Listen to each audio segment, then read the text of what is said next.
Hey, and welcome to another Geek Out commentary where we are continuing our celebration of Batman's 75th anniversary by going through all his films.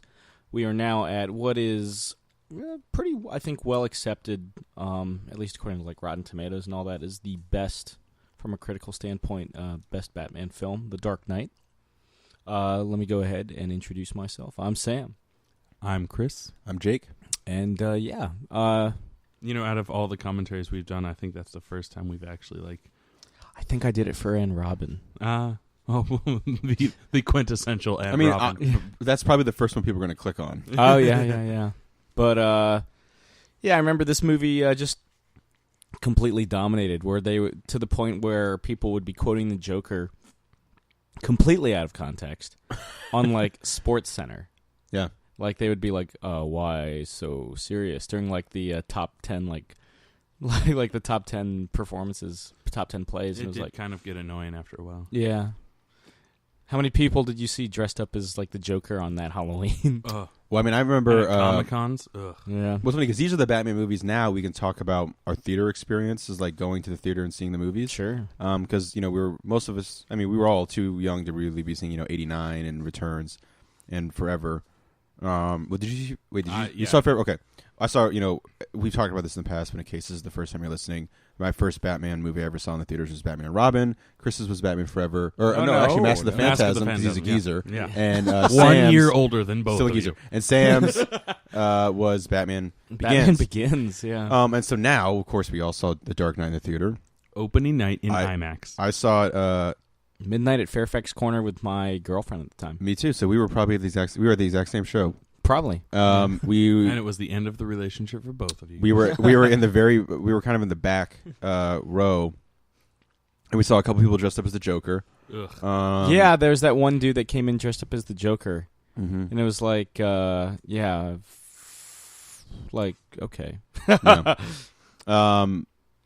But yeah, I mean, I always go back to this movie as being one of the few movies I can think of that exceeded expectations. When I left the theater, it wasn't like, that was, that match. This is one of the few ones where I left the theater and it was unlike anything I can ever remember going to, especially with the superhero genre or mostly just movies in general. I was like, I couldn't sleep that night. I was freaking out about, seeing it the next day. And I had to work. I had to open the store the next day. And I originally was going to cool, I'm just going to go right to bed as soon as I'm done with this. Mm-hmm. I was so amped that I didn't go to bed right after. I didn't go to sleep at all, really. Now, did you guys get to see this at all in IMAX? Yeah, I saw I it. didn't see it in IMAX. I saw it on opening night, and then I saw it a day later. I took my family to see it. And my brother was up at West Point at the time. It was his first year, so police system and stuff, so he couldn't leave. And him and I grew up, watching Batman '89 and had this bond of watching, Batman and being huge Batman fans. And so he was able to come down for a leave for a weekend, and it was the last day they were playing The Dark Knight in IMAX. Mm-hmm. And we went, and he hadn't seen it yet. I had seen it twice, but it had been months since I had seen it. So I was just freaking out. And it was in theater for months. Yeah. No, one of the... Oh, sorry, go ahead. Oh, no, I mean, it was very cool because he hadn't seen it yet, so he, was able to see it in IMAX, and I was trying not to, hype it, but I couldn't because it, it was blowing my mind and stuff. And he didn't know anything about it because no one was talking about it because, they weren't seeing movies up there, or at least, the people around him and stuff. Yeah. And so it was really cool to watch that movie again and experience it with, through my brother with, his fresh eyes watching it. And I was kind of saying this before we started watching the movie. The opening is shot in IMAX, mm-hmm. and it's so big in the IMAX screen that the woman next to my brother gasped and shrieked at the opening shot of looking over Gotham and started to fall forward in her chair she was going to fall into the screen. The Chicago. shots are beautiful. Oh yeah, And actually, I think the only three IMAX movies I've ever seen are all Nolan movies. It was this one, Inception, and Dark Knight Rises. The only IMAX film I've actually watched on an IMAX screen was The Dark Knight Rises. Mm-hmm. But you didn't see Ghost Protocol on IMAX? Or Speed Racer? No. Just these three Christopher Nolan movies. But one thing, so select scenes he shot with an IMAX camera. Mm-hmm. And one thing that I love, we're watching the Blu-ray version. The majority of the movie is in a very narrow, if you know anything about aspect ratios, it's 235 by 1. Which is your typical movie theater screen. which is a bit more narrow than 16:9, which is the TV that we're watching it on. During those IMAX scenes, it actually fills the 16:9 frame, so it kind of resembles like the aspect ratio change that you experienced while you were in IMAX. Not nearly to the grandeur of it, but I did like that they threw that in for the Blu-ray DVD. Yeah, if you just had the DVD release, because of the enhanced quality, you could only watch the IMAX sequences like in their native quality or whatever close to their native quality as a special feature. Yeah. So thank God for Blu-ray. Yeah. But yeah, I mean, this one, it was in theaters for it was the first movie since Titanic to gross $1 billion. It was, yeah. It's huge. Well, yeah, it felt like it was in theaters for 6 months. I remember, yeah, so it came out in early July 8th, to be specific, 2008. Mm-hmm. Someone's going to fact check me and be like, Sam, you fucking moron, you're wrong. Moron! We got a moron here! But, yeah. So it came out in early July, and it was in first run theaters until mid-September. Yeah, something like that. Yeah, I mean, I want to say when we saw it in IMAX, it was the end of August, the last day of August, I think is when we saw it. And I was working at a second run theater at the time. We didn't get it until almost Christmas time. Damn, yeah. Yeah. And it was so long because it's 2.5 hours. Not a lot of movies are made that long. It was so long that it actually caused havoc. Or we figured out that there was a problem with one of our projectors because once the arm has to reach that length to get the film to spool properly, it would start freaking out, and they would throw the movie on the floor and cause a film cell to burn. It would always happen right at that scene where Harvey Dent's in the hospital and he's already gotten his face burned off and stuff. So it's a very emotional scene, and then the movie Chaos. screws up. Damn. Yeah. Wowie.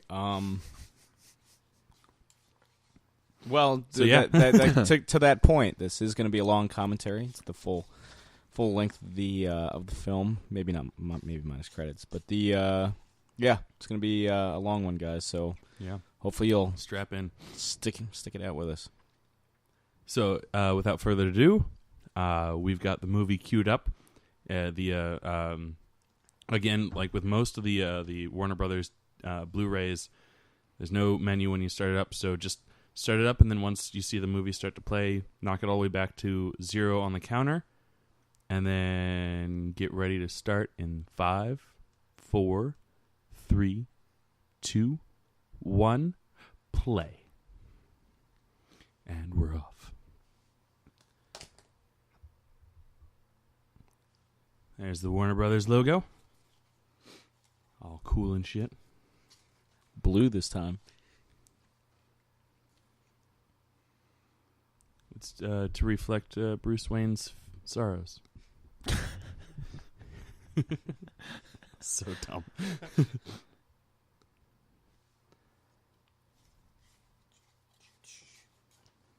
Give me that Jim Lee Riddler and right nowish.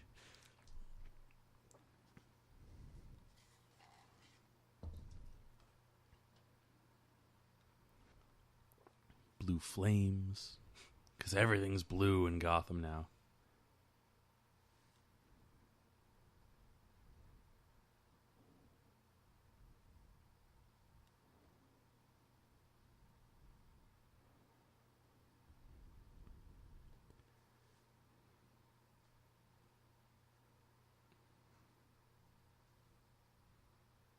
I think this entire prologue was filmed 2 months. Or no, a month. No, 2 This months. was the first thing that they filmed. Yep. Now, Chris, you probably know this better than any of us, being involved in film and cameras. I've always heard the reason that you don't get movies in full-on IMAX is because the cameras are really loud and it messes with the dialogue. Is that true? There's actually a couple reasons. One of them, yes, is because they're really loud. Oh, that's so crazy. Yeah. Another one being that they're actually really bulky and heavy. Mm-hmm. So it's really hard to work with it. And actually, for the production of this movie, the camera guys actually had to invent a whole bunch of technology for like Steadicam and cranes and stuff like that, just so they could do it, because the kind of shots that these IMAX cameras usually do are like nature shots and like slow moving. Yeah. You know, or like there's like the big documentary, like the or they're hooked, ones and stuff. They're hooked to the bottom of planes and stuff, so it doesn't matter. But yeah, for big, high-paced action like this, they needed to come up with all kinds of stuff. This is a disused post office in Chicago. You can recognize the interiors for a couple other interior shots.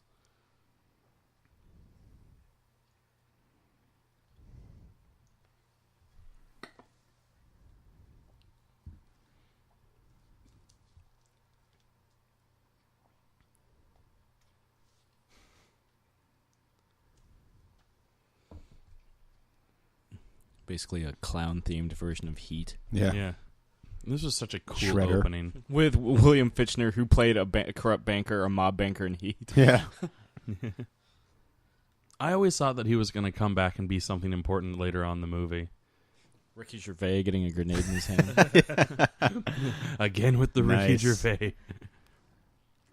If you've listened to our Batman Begins commentary, you know that Falcone has several. Well, Ricky that was Gervais faces. that was some genius shit, Sam. That really was. Well done. Has anyone seen the Turtles movie yet with him as the Shredder? No. No. Ricky Gervais? No.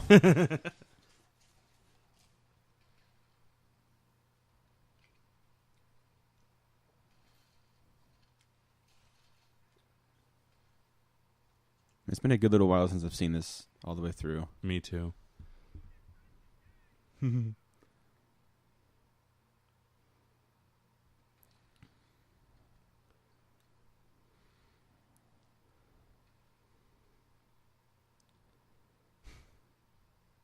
I love how you can already tell that there's something off with that with that clown.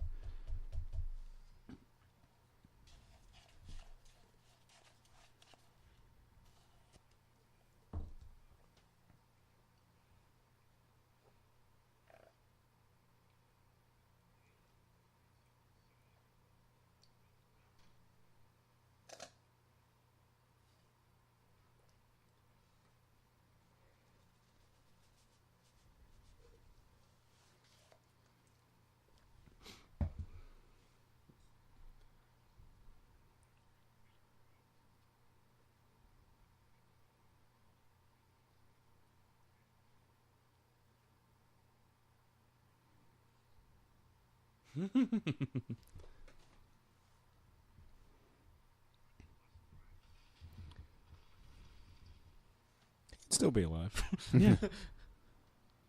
He's been waiting to drop that line. Yeah, he's like, oh, I know it. Wait, I'm on a bus. Oh, I got it. A school bus.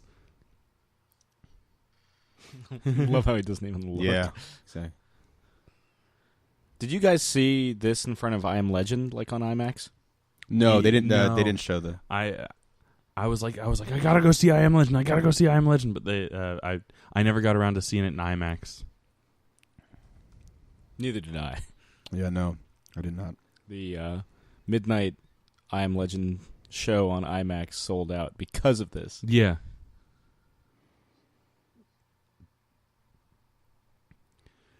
Ooh, that was so intense seeing that on the big IMAX screen. People were nuts.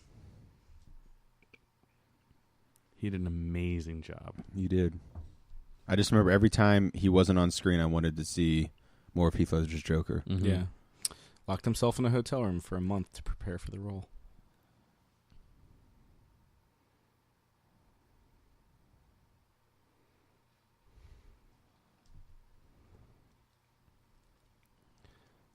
Still think that's pretty conspicuous. Yeah, District 22 has a whole bunch of rubble on top of it. Yeah.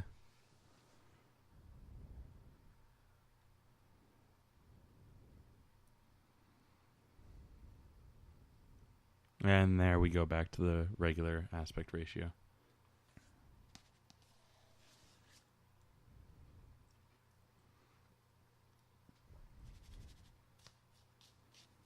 I like that.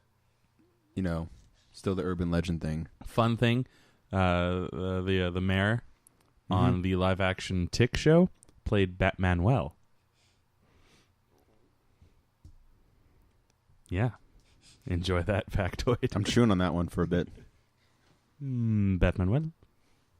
Here's my problem with this. He always leaves it, or regularly leaves it on.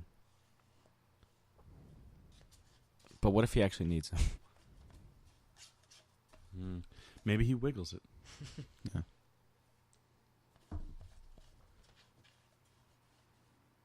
It's a great opening to introduce Batman.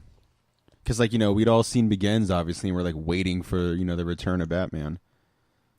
Even though... we don't need his origin. Yeah, well, even after, like, that great joke opening, it's like, all right, where's Batman? Let's see him kick some ass. And, of course, I'm ready for, like, I wasn't necessarily expecting Scarecrow to come back. Certainly so early. Yeah.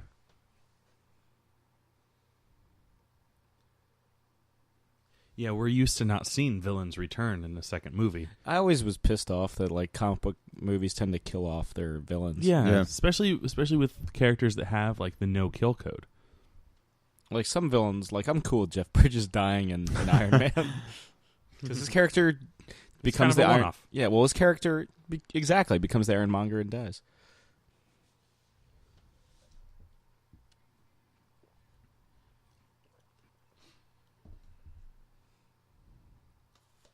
I remember being like, what? This seems a little weird. Well, why does he got a shotgun? It's like a weird Son of the Batman thing, though. Yeah.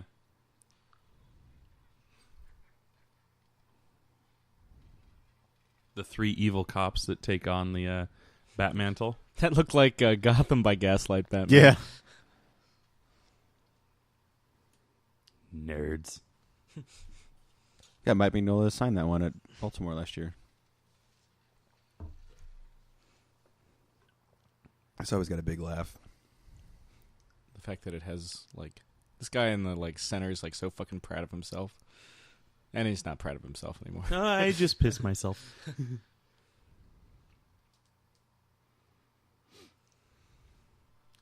6 Oh, to hello. midnight. Hello, real Batman. I love his fighting style right here. It's kind of like this weird staccato.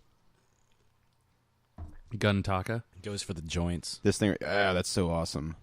Seen him crush dudes. By the way, that was a reference to the movie Equilibrium that he was in before Batman. Cooler than The Matrix. Yeah. The Matrix sequels. Yeah. I'll give it that. Definitely. I'm going to can't open your van. This will the resale value on this has dropped dramatically. Good luck selling this. Oh, shit.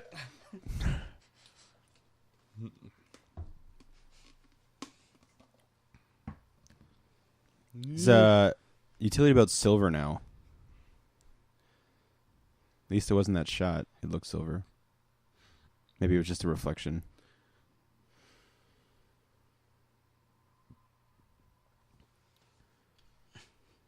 Every trailer ever for this movie had that. Yeah.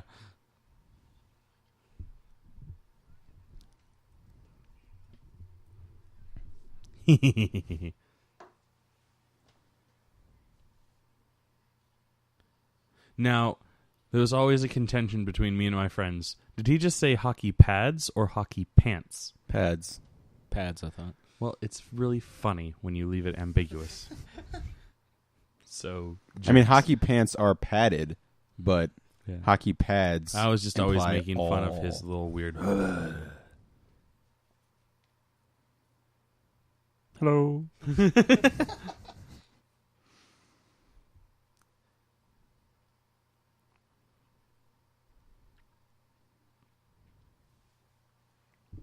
They actually digitally altered his voice for this in Dark Knight Rises because the director wanted more. He didn't apparently read the criticisms of Bale's voice in the first film. It's like, oh, we need to make it even more ridiculous.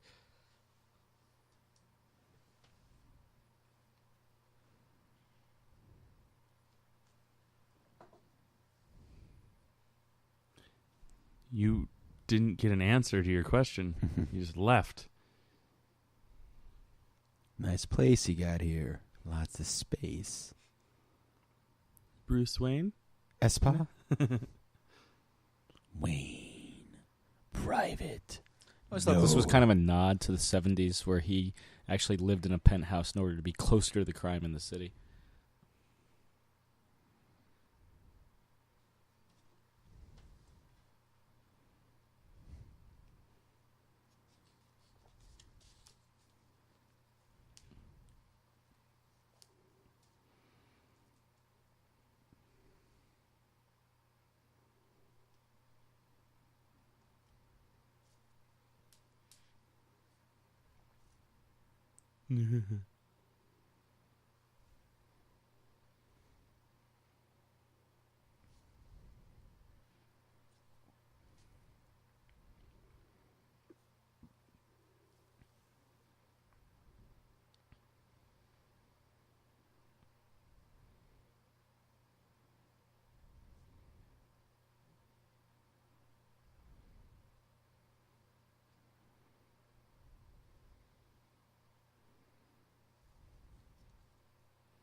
I do love their back and forth. I think they really got that. Like, they nailed that one. I think that's one of the great things that isn't focused on as much is the Batman or Bruce Wayne Alfred stuff. Like, I think I had mentioned that in one of our things about, like, the Arkham Origins game, funny enough. Like, one of the best Batman Alfred dialogue exchanges I've ever seen. And I almost got teary-eyed, and I was like, this is a video game, is in that video game where they have this really great shouting match at each other.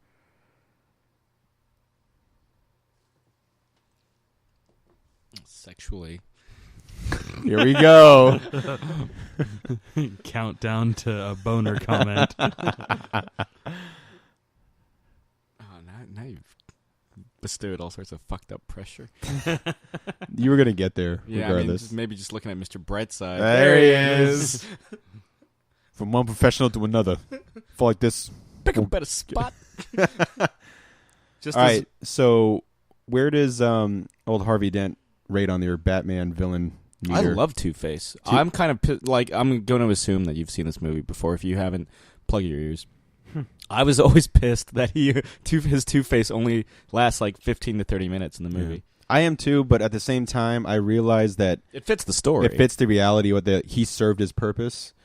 I would say he's my second favorite Batman villain. How fitting. Yeah, nice. If you listen to our Batman Begins podcast, you'll note that we think that our British director tends to play up the mob aspect like he's been watching too much Sopranos.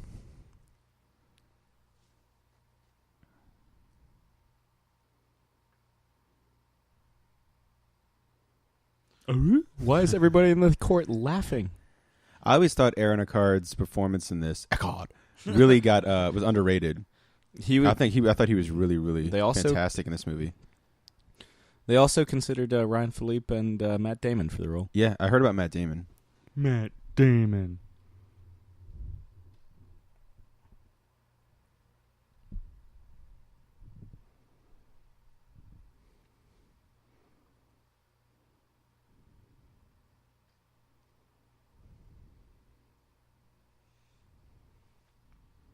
The I believe in Harvey Dent slogan that was everywhere. Yeah. I used to have his coin. It came with the Oh, really? Yeah, it came with the DVD. I had that's cool. I had the Batman Forever coin. Nice. I always thought, speaking of, The Long Halloween, which is heavily based on Tim Sale's Two-Face, I love, like, when you see him for the first time. First of all, it's not a perfect line. I never liked when it's like a perfect line. Perfectly symmetrical. Yeah, and that there's like still like there's like little bits of like skin hanging off his face when the way he draws it. Like it's great for Two-Face.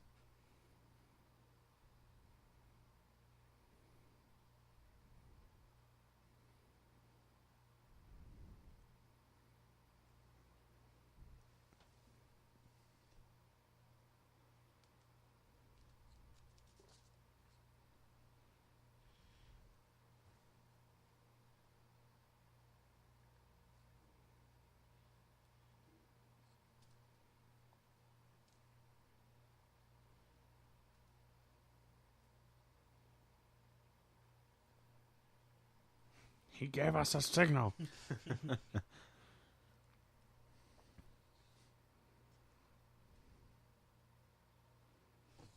Oh, I was gonna say Sam. I was going to say testicles. I know.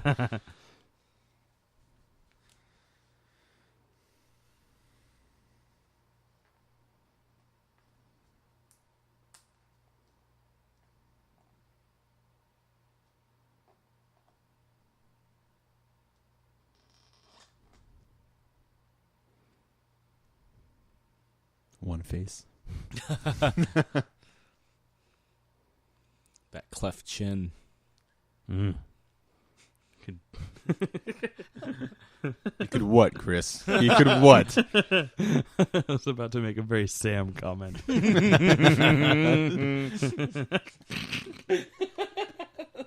You laughed. Sam's like, bro, just you wait. This movie's 2.5 hours. And Wayne Enterprises has a different... Now, You know, okay, so I lived in New York. You know how many buildings MetLife has? They have like 3 buildings, all right? And all 3 of them look completely different. because I know you said you didn't like that they looked different in between. Which ones did you like? Which design did you like better? The Batman Begins with a giant fucking W. Yeah. You actually see that building in the film, just without the W. It's at the end of the street where he faces the Joker on the Batpod. Well, maybe they moved after the subway train almost destroyed it. They're like, we can't have our name branded on this. Mass transit's now done entirely by the city of Gotham.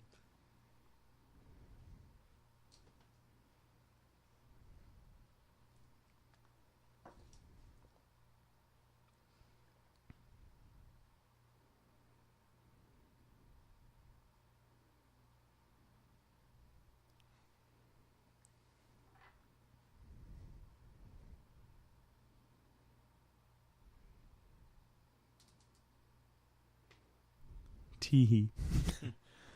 Turtleneck, wire rim glasses, Mom pants. white sneakers. Jerry Seinfeld, Steve Jobs.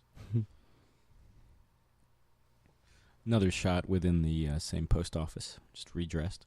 Ooh. Nice one, Sam. That's why we pay you the big bucks. You schmuck.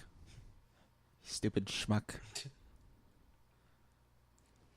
Maggie Gyllenhaal doesn't do a bad job. She's just not as good. Yeah. Which is a shame because, I like her in Secretary and stuff. Mm-hmm. Yeah, I like her. You would like her in Secretary. Stranger Than Fiction. Stranger Than Fiction. Oh, that's a great one. Tax Man.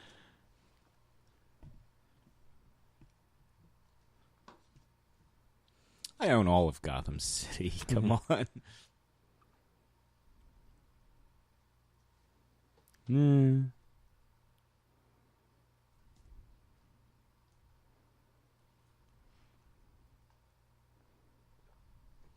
I remember the Stephen Hunter, the reviewer for the Washington Post, gave this movie an unfavorable review because he said it was basically a pretty boy face-off between Aaron Eckhart and Christian Bale. And I was like, did you fall asleep after this scene? Yes, seriously. That's what the people want.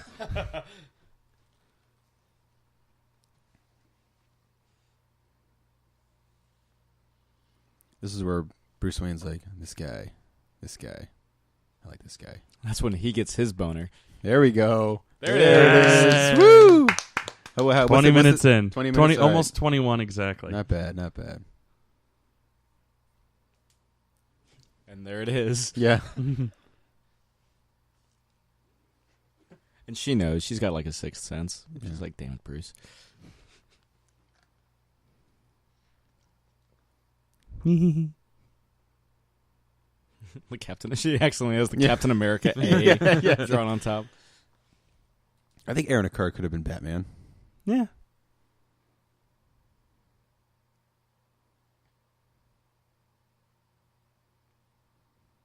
Outside of Long Halloween, what would you say is some other really classic Two-Face stories? Dark Victory. Yeah. Okay. Harvey Dent as a character is a cool role in Hush. Oh, yeah. Face to Face. That's a good one. Face to Face. Well, Face to Face by James Robinson was a good Two-Face story. The Dark Knight, where he becomes One Face. Yeah. God, such an old school TV. Spawn. Is that like an elf behind Michael J. White? Elton J. Here we go. Some classic Mr. Brightside. We don't actually remember if he's Mr. Brightside or not. Is there a Mr. Bright? Is it a metaphor? Maybe Well, he is no, Mr. it's the lead singer's Mr. Brightside. He says, Brent "I'm Flowers? Mr. Brightside." Yeah. How the fuck do I not know that? Jesus. He says, I'm Mr. Brightside? yeah. I'm 'Cause I'm Mr. Brightside. I'm the one who likes that song, too. What the fuck? did Oh, I you missed see- him. Oh, there he is. Yeah, there he is. Fucking He's even nodding. Like, Legolas yep, there. I am an elf. He looks like The Witcher. Now, this is the scene when the Joker shows up that, like, shut down everybody. Yeah. Like, Everyone was like, holy shit. And I knew I was going to see the movie again, but I missed dialogue in this scene because people were, like, losing their shit. Yeah. And I couldn't hear it. That's how crazy it was.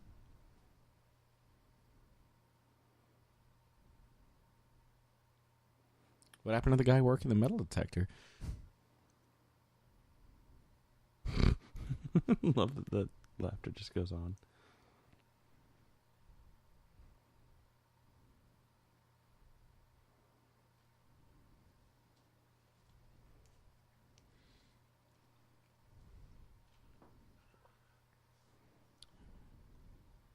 If you look closely, you could see the multiple pencil holes in the table from the repeated takes.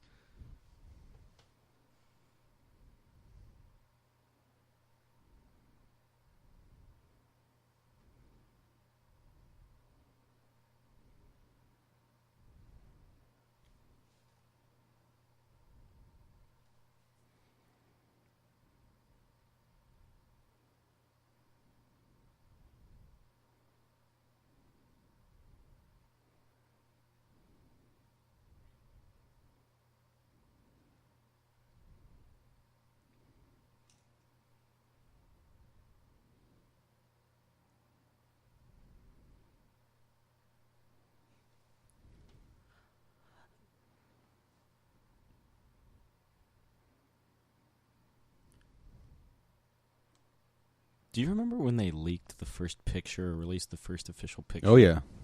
Just that close-up of Mhm. Heath Ledger's Joker in the darkness. Yep. I remember the teaser where it was just the logo exploding, and the last thing you see is the card fly at you with him laughing. Yeah. I watched that just over and over Oh, and yeah. over Oh, and yeah. over and over again. It was attached to the Simpsons movie. I Was it remember really? that. Yeah. That's where I saw it.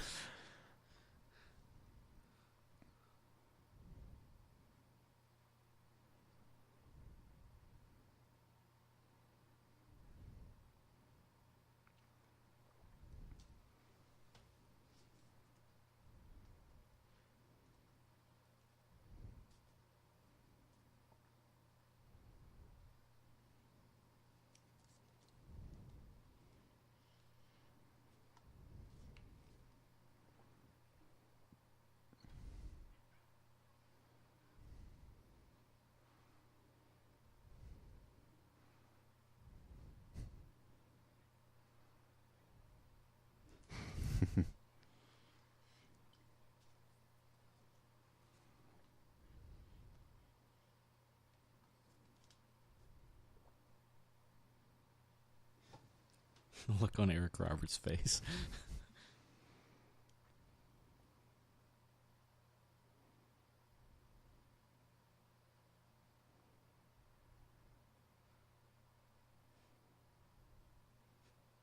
I love that it looks like his makeup, like he just threw it on himself. Mhm. Yeah, it's never like perfect. It's never pretty like Yeah. Jack Nicholson's. This is like straight out of Long Halloween. Certainly the positioning. Three of them hanging out. Batman just standing there saying nothing.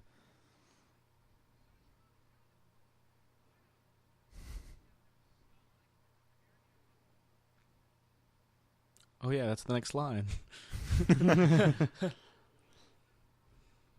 It was always an awkward transition, like line-wise.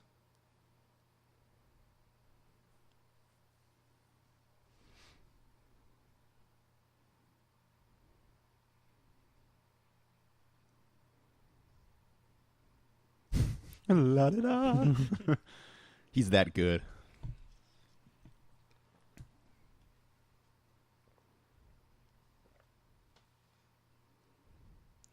So that's what that feels like.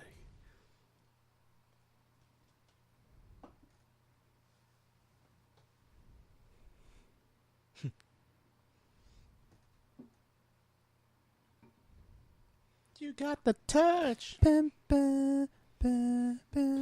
You got it. Yeah.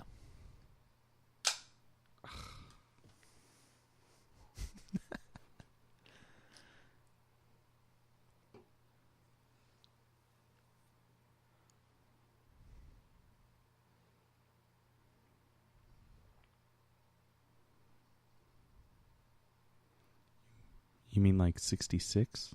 Yeah. Can you name the James Bond movie with Sky? I'll just fucking tell you. It's Thunderball.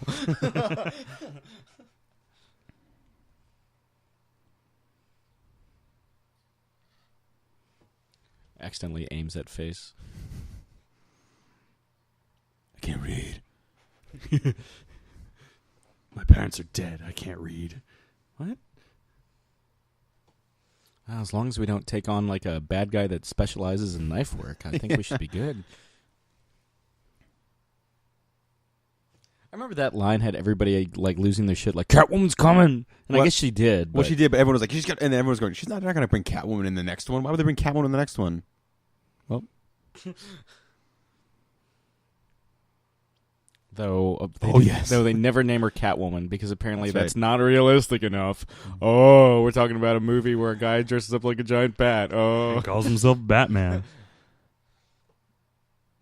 the Batman. That was the one conceit that Oh, that's gorgeous. Yeah, beautiful, beautiful. IMAX. Not IMAX. A lot of the establishing shots are IMAX.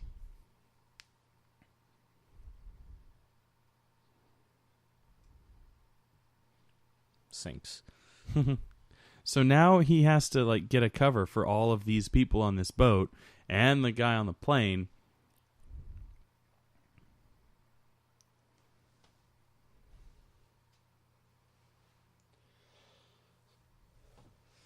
Very weird scene or set up for the Joker, especially given what happened to Heath Ledger before the film was released. It was always like, I remember the theater kind of going like,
Michael J. White kind of has alluded since that there was more for his character after that. He just would have half a Joker smile. One of my big problems with Christopher Nolan is he never releases deleted scenes. Well, it's because he says he doesn't have any scenes that he deletes. He just trims little things here and there. Like he doesn't have actual scenes that are taken out. He's like, so there's no such thing as a 3-hour cut of this movie, like people were saying.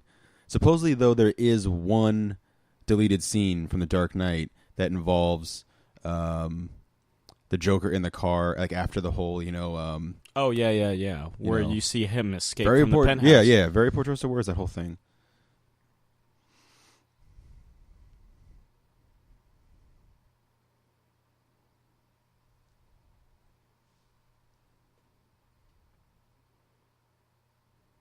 Matt Damon always had a great thing about like deleted scenes, about being on DVDs. He's like, why does anyone want to have deleted scenes? That's like saying like, look at this dog shit I almost stepped in.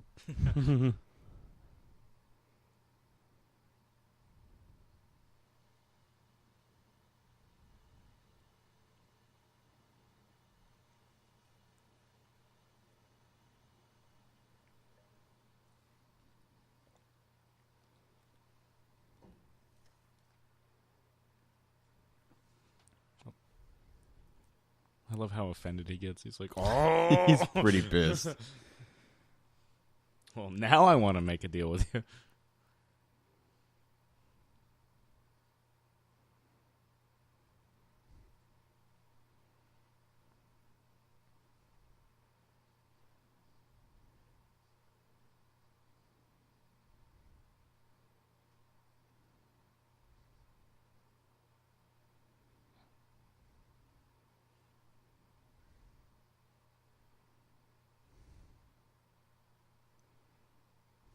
Gotcha, bitch. Can't seem to fathom. He's just like, oh, I'm just going to walk back and put it in. They had that in the manual. Bruce Wayne Espa?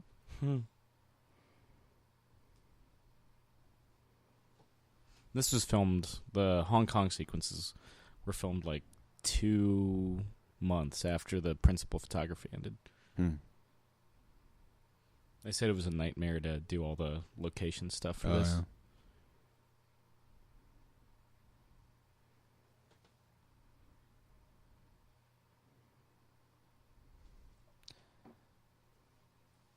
In case you guys are wondering, this whole sequence is when my dad was like, yeah, Batman's pretty fucking cool. Like going to Hong Kong. It was decided by, Jonathan Nolan or whoever was writing the film that they wanted to give him more. They wanted to expand his horizon so he wasn't just Gotham. Like Batman Inc. Yeah, basically.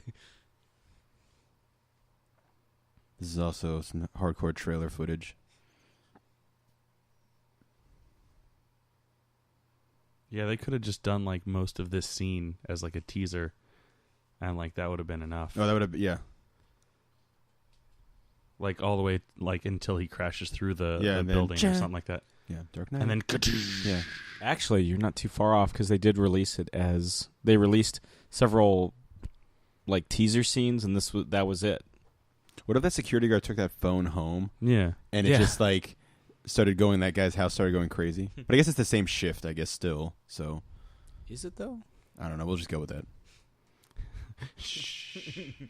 Shut up, you. Use guys. Sam Stone, unlikely voice of reason. When he's not talking about boners, he's talking about reason. Yeah, reason. Fact. Boner facts. And this is the first time you see him in the new suit, right? Yep. Yeah. Crack your neck. Thank you. Fix your tie. Now you're a badass. Yeah.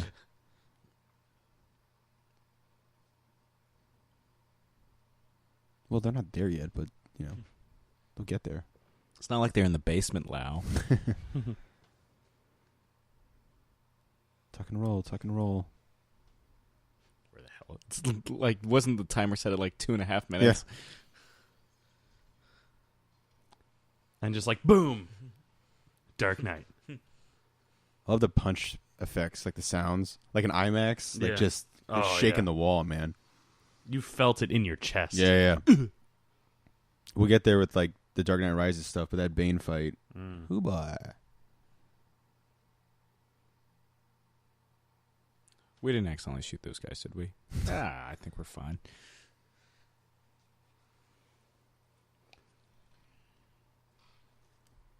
No guns. See, for me, it's almost I too love that. mechanical. I love that. Bitch slaps that guy out of the way. It looked like he was like rearing up to hit someone and was like, oh, there's no one there. Oh, yeah. Okay. I always thought that was funny. Like, I'm getting better at this shit. He's by this estimation, he's been Batman for what, less than a year or so? Yeah. I think it's been a year since I think the Joker says like a year ago this shit didn't go down. So I always just was like, it's probably been about a year. Oh, that's cool. I think he's Batman for like maybe a year and a half, all combined, if that. If he's retired after this. Yeah.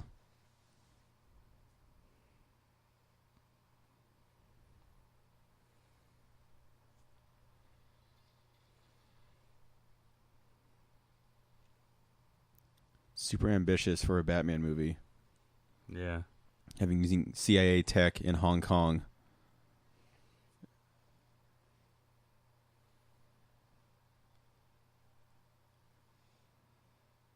Cuts to the scene from Mission Impossible 3. He's in the same plane with Ethan Hunt.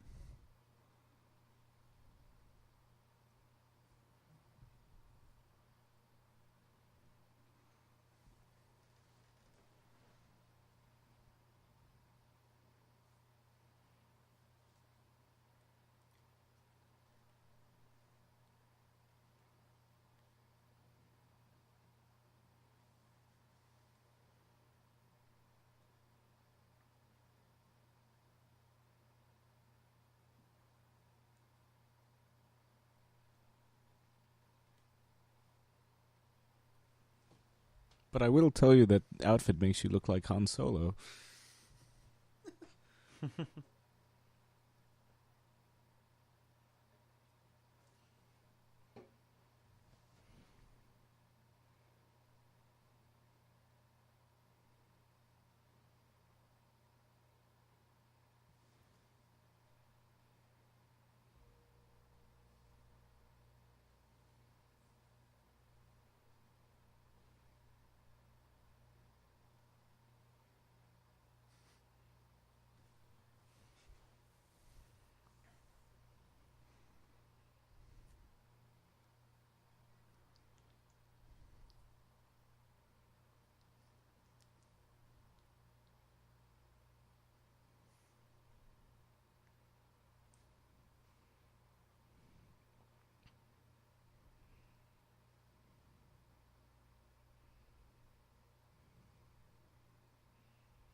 That's vital.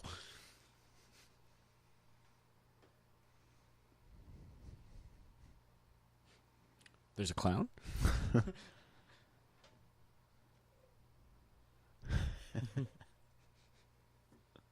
Bathman? That's what I heard. Bathman. Bathman.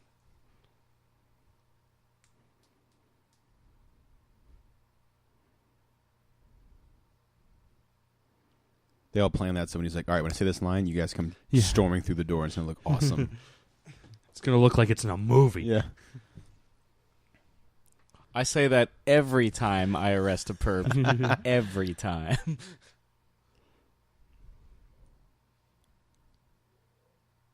A Joker card.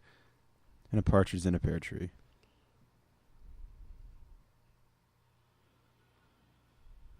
So was that Michael J. White that was being like pushed into the have a nice trip, see you next fall?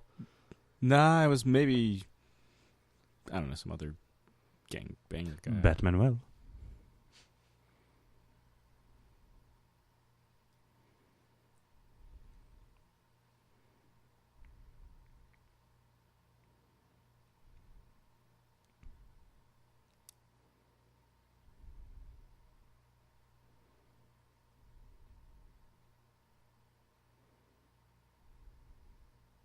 Main Streets. Paradise Alley. Oh, we still have the weird-headed shaped mare. Weird-headed shape. Okay. Weird-shaped head. That's it. Yeah, the right words.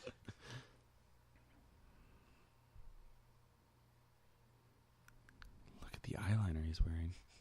Mr. Brightside. Batmanuel. By the way, I highly recommend everyone go watch the Tick live-action series. Ah. I jumped like a motherfucker. Yeah, no, I was a little girl. Everyone in the theater freaked out.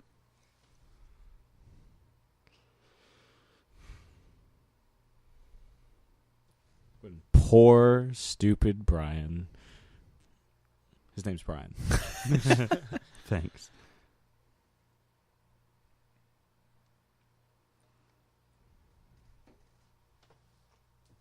So I feel like that's a redressed version of the post office too, with like green screens or blue screens on the windows. This? No, I mean it has marble architecture now that but probably not now that I'm looking at it. It's one of the Griswolds.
So that was what you guys were talking about when we watched Expendables 3. Mm-hmm. The Mel Gibson Yeah. was kind of Oh, yeah. reminiscent of that. I remember hearing that Heath Ledger actually got to kind of like write and direct those scenes himself. Yeah.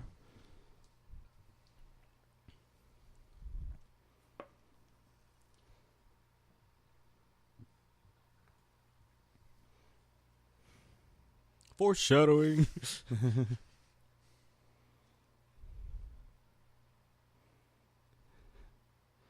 The Batman. Is that him saying Bruce Wayne is psychotic? I believe so. Man, last time I was at one of these Wayne parties, he insulted us and kicked us all out. Ladies.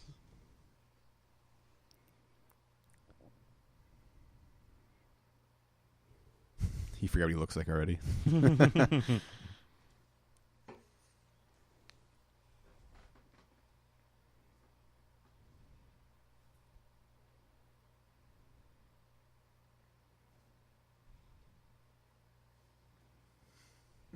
Some Patrick Bateman in that. Yeah. Bruce Wayne listening to Phil Collins while he's Batman. There's if you've ever read the book, there's I believe it's part of it because the book's American Psycho, where someone refers to him as Batman for like a page instead of Bateman. Oh, It yeah? just says Batman, Batman, Batman. I bought American Psycho and tried to read it, and I just Oh, it's astounding. I couldn't handle it. It's too intense. It's just very, very graphic and intense, but it's an amazing book. Yeah. I think Some just poor the guy just got champagne all over his well, that guy's dead. Yeah. But no, I He think, becomes Killer Moth later. I think the author just had like such a perfect grasp on Patrick Bateman that I just couldn't handle reading in his voice. He was planning on writing a book about just stock trading and all that kind of stuff in the 80s, and he spent time with them to do research. And he got home and he goes, all those guys must be serial killers because all they do is they wake up, cheat on their girlfriends, go to the gym, make hundreds of thousands of dollars, and they must be killing people. Like that's the only rational explanation. So it changed the whole tone of the book. Mm.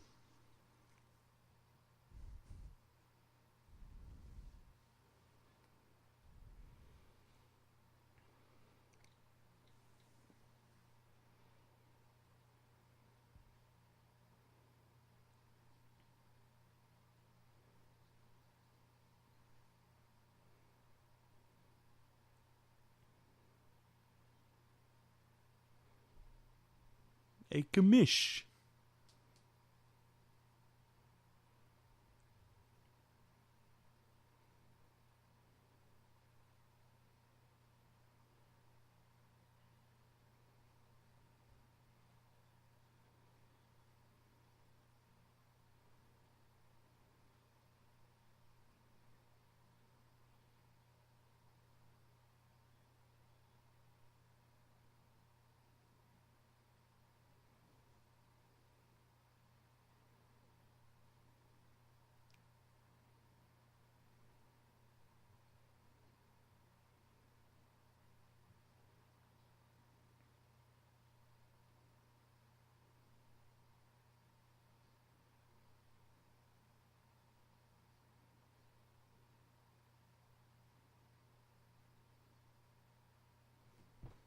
In Arkham Origins, isn't Loeb like electrocuted to death in the beginning of the game? Yeah. Batman can't. Gas to death. Gas in to the death. Yeah, chamber. he's not. He doesn't. Because he's crooked, right? Well, I mean, Batman still like. It was. trying It's to save him. Black Yeah. Mask or somebody that kills him. Yeah. Foreshadowing. Because he's dead? Because he's late to all the dinners.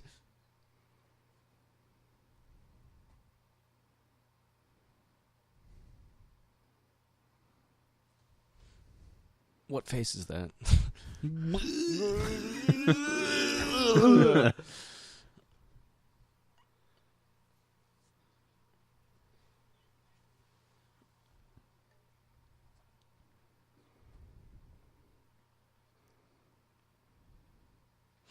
That's some straight up American Psycho. Patrick Bateman. it is. Try getting a reservation at Dorsia now, you stupid motherfucker.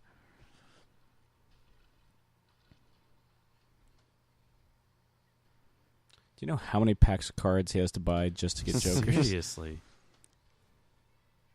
I think one of those cards had Gallifreyan circle lettering on it. He did the Batman voice right there. As Bruce Wayne. Michael Caine originally had a line there and forgot it because it was the first time he was on set with Heath Ledger's Joker. Yeah. So scared. Terrified.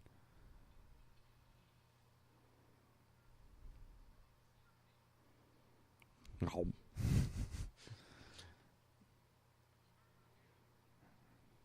I've seen like multiple versions of that sequence. You can see him in some of the trailers. Or because apparently Heath Ledger tried something different every take. Meaning it was probably a bitch to edit. Well, I mean, most of the time it's... I like seeing Bruce It seems like it's kick just ass. one, shot. Here comes an old friend from Batman and Robin, right? Mm-hmm. Are you fucking on my couch? You were fucking on my couch. You were fucking on my couch.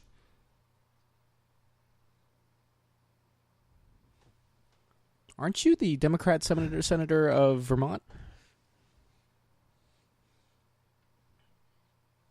Yes.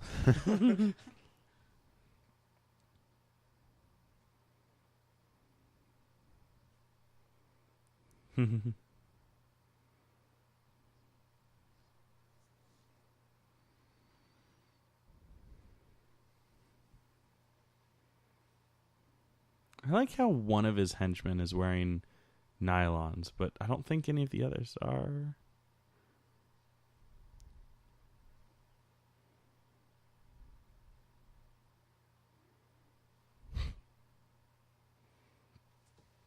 Don't look at him. Don't look at him. He Close your eyes, Marion. He won't exist if I don't look at him. If I fall asleep, I'll be written out of continuity. Yeah.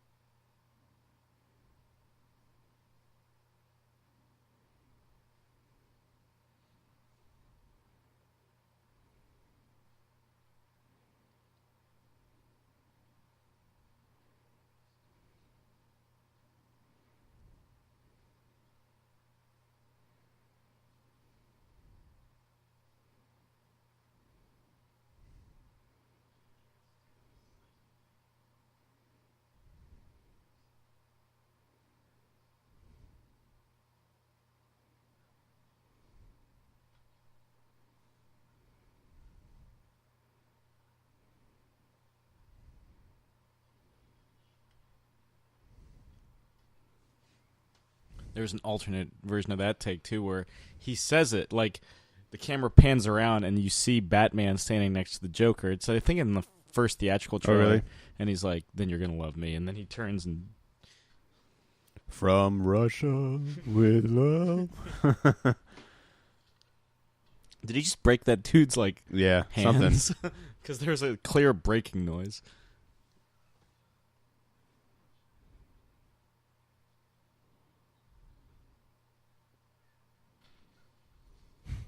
Never looks where he's shooting.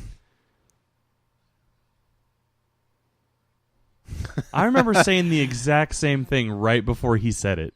I was like, why would you say that?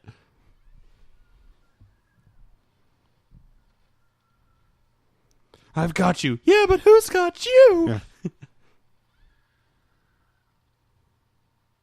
This is the best coffee ever.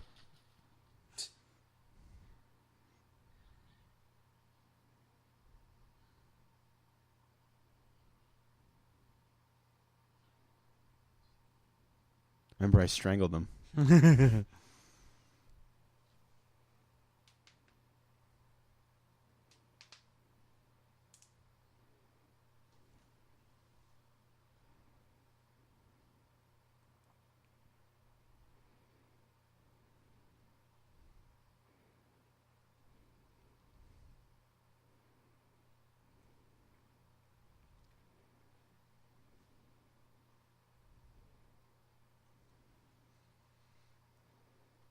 I'm very good at calculations.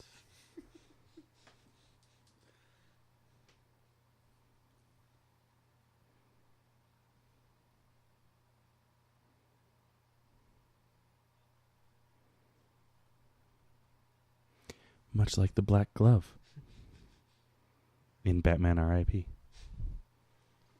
Chris's favorite book of all time now.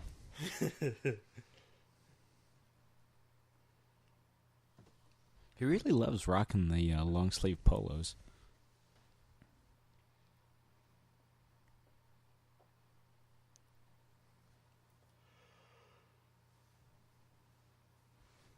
And I guess Bruce evolved from turtlenecks to long sleeve polos.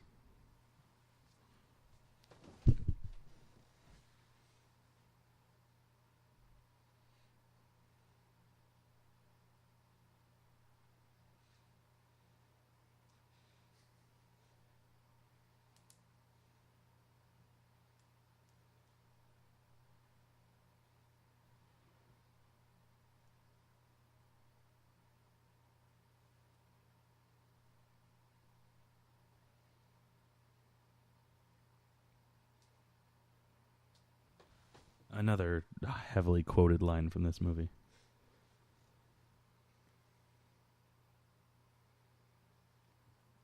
Here's that shot from Batman Begins. What me and Garrett referred to as the Batman salute because we didn't know he was listening to radio frequencies. That's funny. I salute you, Gotham. And now I'm sad. Sad. It's funny. I never thought that. Like, I always just figured he was. That's well done, Sam. Show me the way to go home. Tired and I want to go to bed. He was just standing in a room full of dead people for a while, playing on his bat phone. Tetris. Wow, thanks for stating the obvious, Officer Ramirez.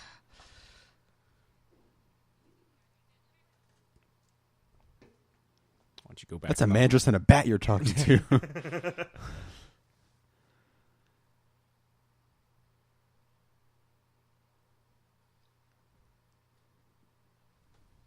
So, somebody explain to me how this works. It's fucking fiction. Yeah. I mean, it's some detective work, you know? Probably the most detective-y we see him. Yeah. I still say, I mean, you don't see it in 89, but you see,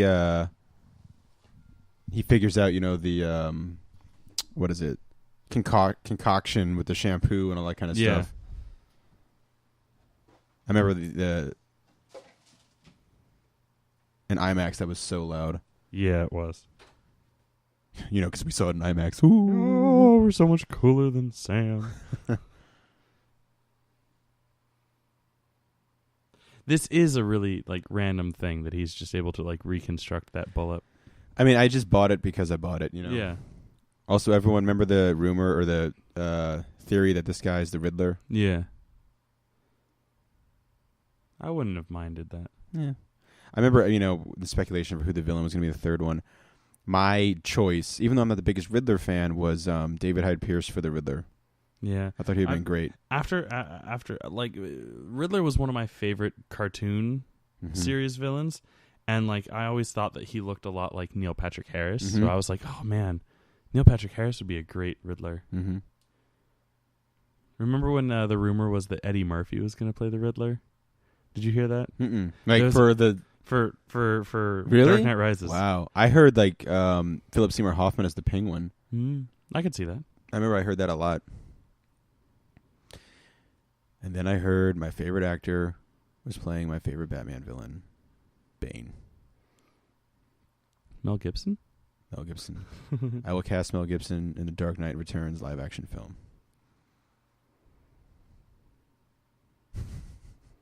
This guy plays this like perfectly. And by this guy, I don't mean Morgan Freeman. I mean this guy. Yeah, this guy. Mr. Enigma. Yeah.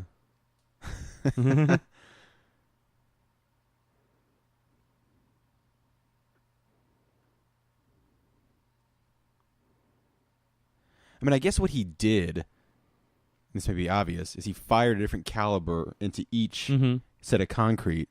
And to then figure out how it would scatter. Yeah, exactly. And then reconstruct the bullet. And the thumbprint. I don't know. I'm getting, it's like little, But because, they put so much little technology and CG and all kinds of fun little stuff, you just buy it. Yeah.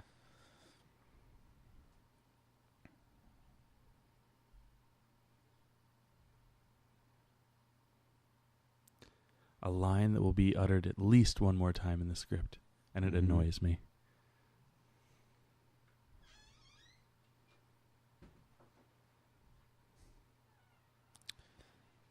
I just watched Vacation recently, so every time I see him with his face on screen, the young Griswold. Yeah. Michael Anthony Hall, right? I don't even know. Yes. Though he's only... what's his name? Griswold in the first film. Time. It's a Ducati, I believe. Of course. He is wearing, if I'm not mistaken, from what I was reading, pretty accurate costume to what he wears the first night out in Year One. Minus the scar on his face. Or the, made-up scar. Well, it's what he's wearing at the end of Year One. Is it the end of Year One? Yeah, because when he first goes out, he's wearing like an old army shirt.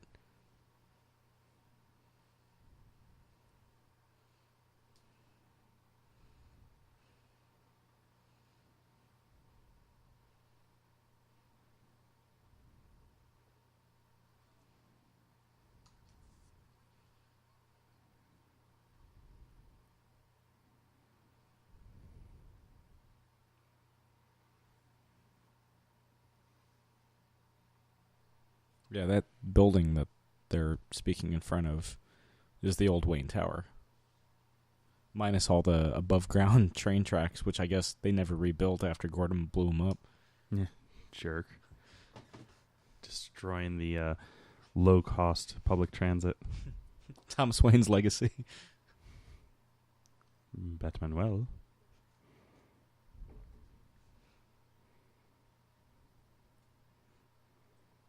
I've been shitting on him this entire funeral service.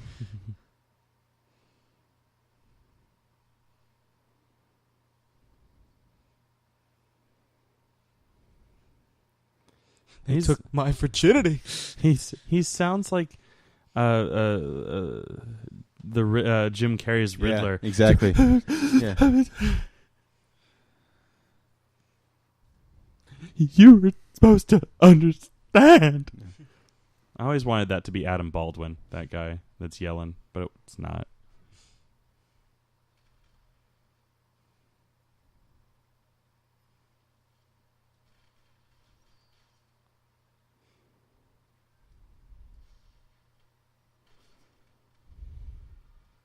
Trailer shot. Yeah. Scatter.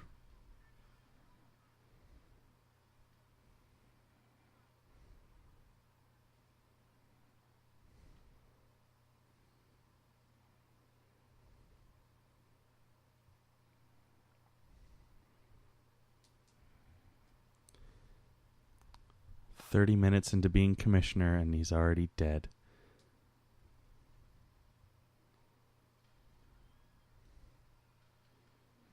This is where we get to see a little bit of Harvey's bad side. Yeah. Big bad Harv. Big bad Harv. It's an animated series reference. I got you. Yeah, thank you. Thank you. This Joker over here doesn't even know. Joker. Yeah, I got you. I got you. That's a twofer. For Two-Face. C for Catwoman. The crime was committed at sea. C.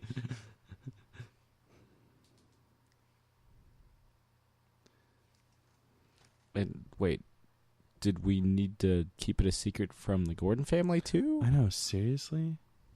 This isn't going to in any way bite my family life in the ass and by the next film? No.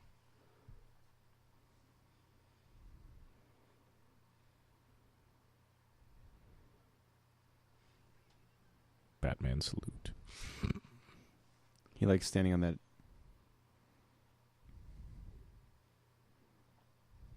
Flies to the bat, seems with a thumbs up. Yeah! Go! Go! Dun, dun, dun, dun, dun, dun, dun.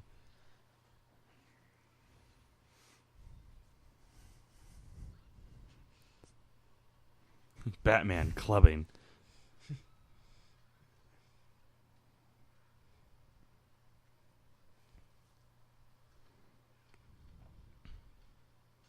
These guys are landing some good ones on bats on this. Well, he's a little more reckless. He's pissed. Even though he's in on it. He's just using it as an excuse. I do like that we can actually see what he's doing fight-wise now. Yeah.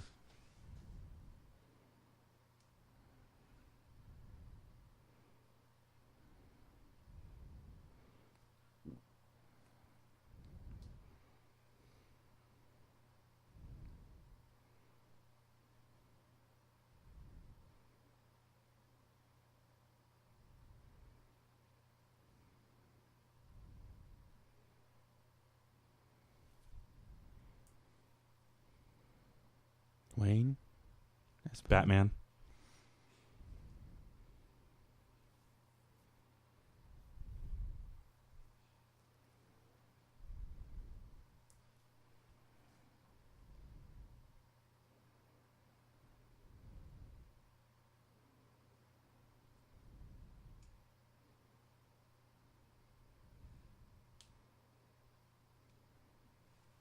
You can tell I'm serious. My hair is no longer perfectly coiffed.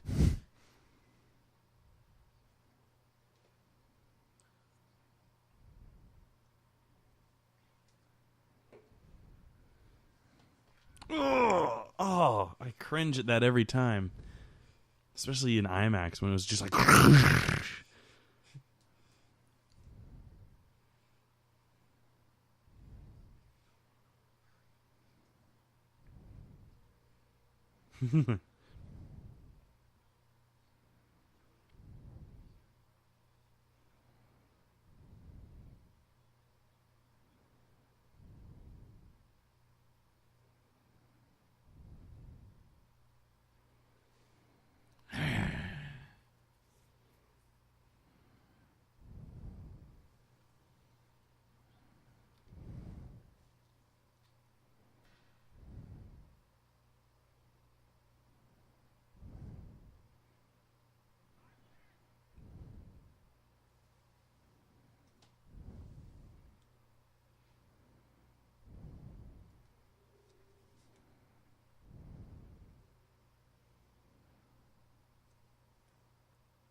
Tails, we blow your damn head off. Huh, another day of wine and roses. Or in your case, beer and pizza. I love this. Really, of course, obviously, like sets up that Two-Face is there the whole time. It's just that one final push he needs. The Killing Joke argument, that all he needs is that one bad day. Yep. Batman misses. Ah, shit.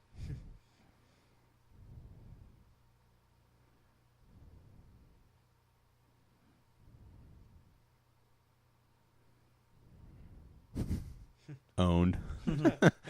I Dumbass. can't breathe through my nose. Yeah.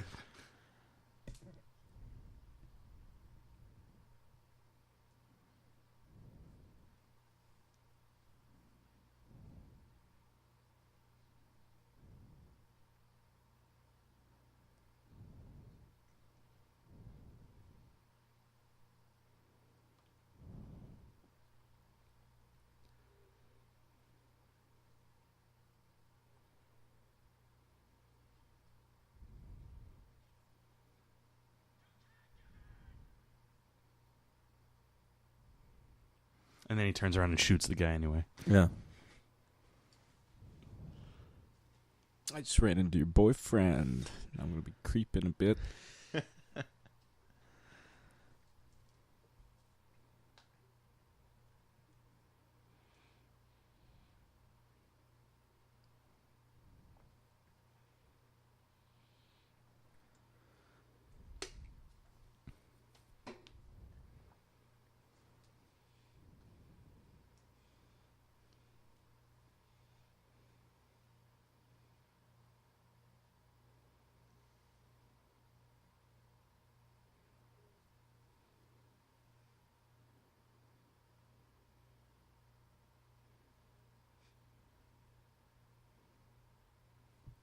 Bruce's second kiss.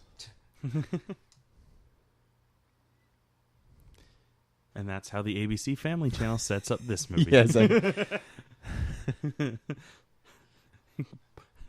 Pause the commentary and go look up the ABC Family promo for Batman Begins. They set it up like it's a romantic comedy. And Mad Max Fury Road. Yeah, 2015 belongs watch- to the Mad. Yeah, watch that trailer. The no-look lizard stomp.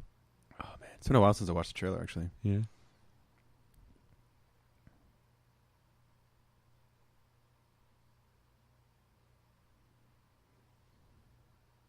It's pretty cool that they have a furnace in there, too. Mm-hmm.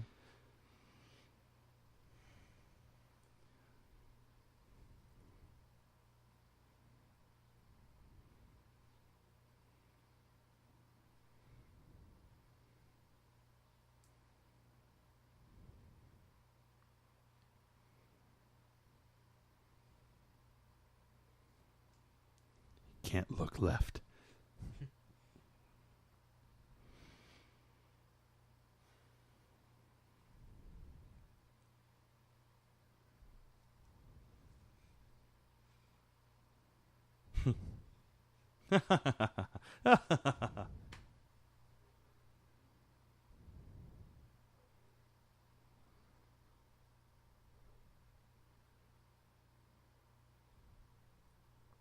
Still got little jokes in the movie. Mm-hmm. I like that. Harvey, I'm Batman. No. No, I don't. He was like, he hasn't even started the press conference yet. They're just like, nope, don't buy it. Don't buy it.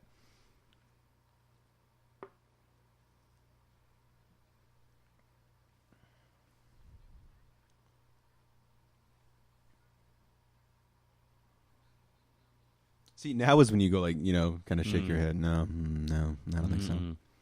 A lot of microphones, but no, I don't think so. That one woman was asleep in the background.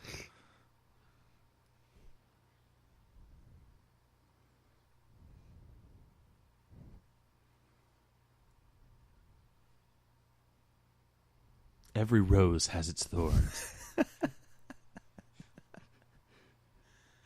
I hate that song.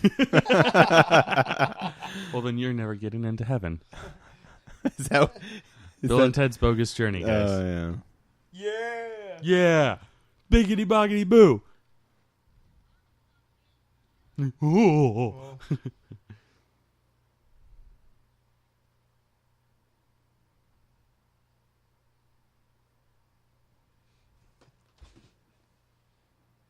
Oh.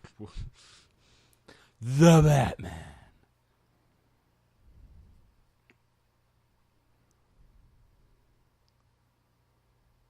So is there any good reason why Rachel Dawes leaves the penthouse? I think she's just pissed at Bruce. Because I mean, at any time, Bruce could have been like, "No, it's me." Here, proof. Yeah. Thwip, I'm Spider-Man. That's what I saw you doing. You were like, here. I was throwing batarangs. Oh, is that what it was? Okay, I thought you were thwipping.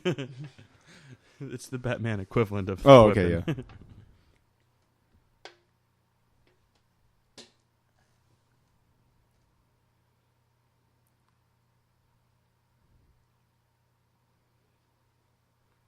I think what makes me like the character of Two-Face so much is how good of a person Harvey Dent was before. And I think, a movie like this shows how much he wants to do and how... Well, he's such a deeply personal foe, and he shows the consequences of duality, too. Yeah. I think he's so much more... he started off as that gimmicky character of, stealing $22 million at 10:22 because in military time, it's 22:22 and this At and the that. Second National Bank. Yeah, exactly. On the second anniversary of the second time he was captured.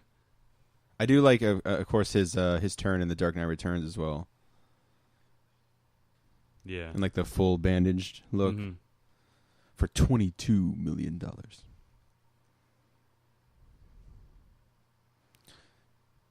Weren't the cops supposed to be like arresting Batman, and now they're like, yeah, good job, you were Batman the whole time. I think these are all the cops that like him. And by him, I mean Batman.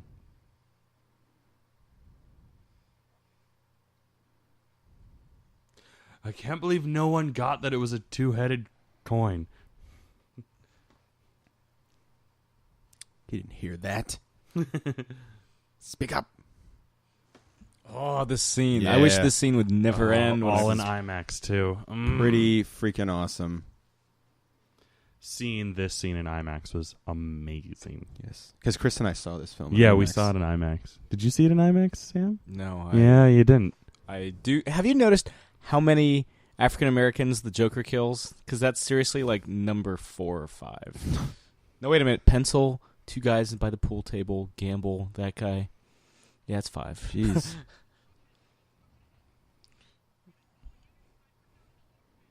Lower 5th, we'll be sitting ducks. Then why are you fucking doing it? Yeah, why don't you just go against traffic? It's a giant fucking city. Good God, you go 1 block up and you're fine. And I almost want to say there was enough room for you guys to sneak past it. Mount the curb. No, we're going to go on a heavily driven road. Road warrior. For all those cops that were chasing Batman on this road, they were probably like, this fucking road. Yeah. Never again. No more. Mm.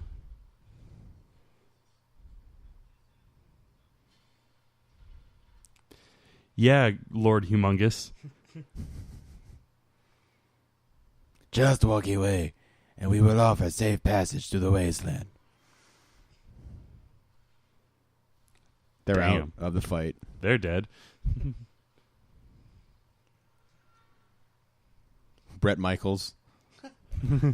Slaughter is the best medicine. I love that. Just so cool. Yep.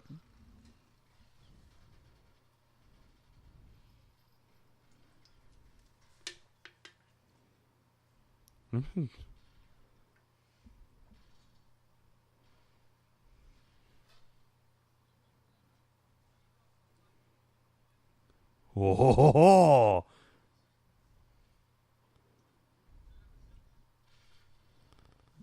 You're not wrong. but is he right? I think they're more commonly referred to as RPGs. Role-playing games? Yes, they're role-playing games that explode.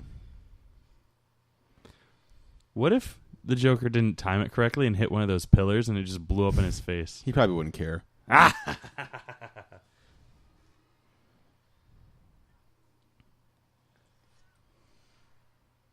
Fuck. That's so awesome.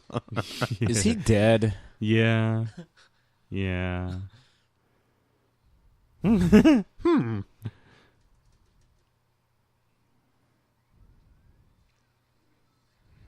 still think it's rather silly that it does that. Slide into the center like that. Well, the Tumblr thinks you're silly. Yeah. Yeah, it probably does. If you look closely, it says that Chris Nolan is silly on the inside. There's a couple Chris Nolans we're talking about. Yeah. There's at least 3 of us. Conventions. Yeah. Nolan Con. Nolan Con. Is the Cowboy Man... Is Bret Michaels Bret Michaels. I think he was the one who got fucking roofed. No. What, was he? No, he's driving the big rig. Yeah, Oh, he's he is? driving Okay. Yeah. The garbage truck guy, then. Yeah. Old Bret Michaels. It's all about Bret Michaels. Every rose has its thorn. Yeah. Here's the Batman Returns moment. Oh, no. Bret Michaels is dead. No, that was him. I think his hat fell off. I like how the tumbler tries to wake up. Like, ugh, Yeah. ugh. I remember when people went nuts for this because they were like, "Oh my god, the Bat Cycle!" The guy in the passenger seat's Heath Ledger's stunt double. Really? Dong.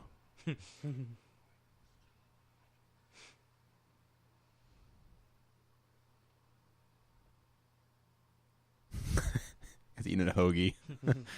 This is some strange shit. Knew I should have laid off the honey Dijon.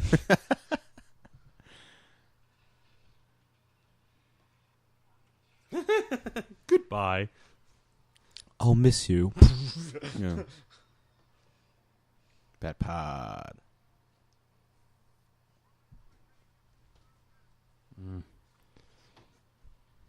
Was that a grunt of? No, I don't think so.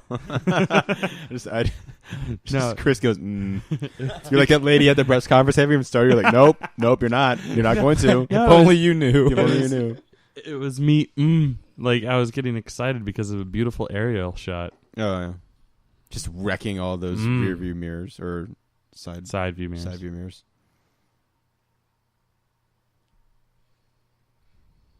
Warriors. Wolverine.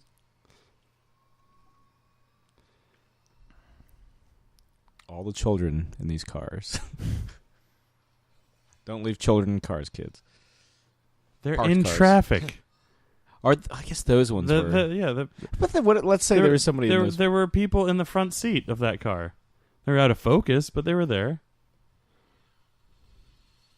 The cars he was blowing up were parked cars. Super resilient truck thing. It's an armored vehicle. Yeah, true. Yeah. It's also a flaming helicopter. Now there's some weird editing here where it looks like he enters the mall like 2 or 3 times. That always bothered me. Yeah, now he's magically out of it already. Small mall. You're a small mall. They Hey, like- the Wayne Tower. Wayne Stock. I think this entire sequence was just people like clapping Yeah. and like going, "Oh fuck you!" Fuck Yeah, the you." way that the wheels just spin around weirdly. Yeah, with the truck that's about to happen Yeah. here and the reveal of Gordon. I think everyone holds their breath once the back tires go up until it hits. They don't breathe again. Yeah.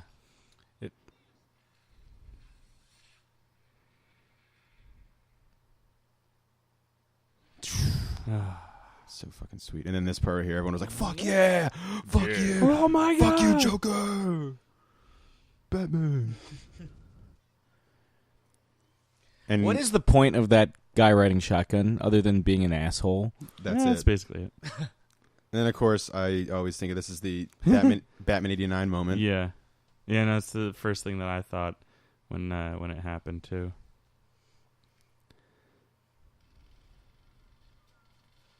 Trust. Yeah.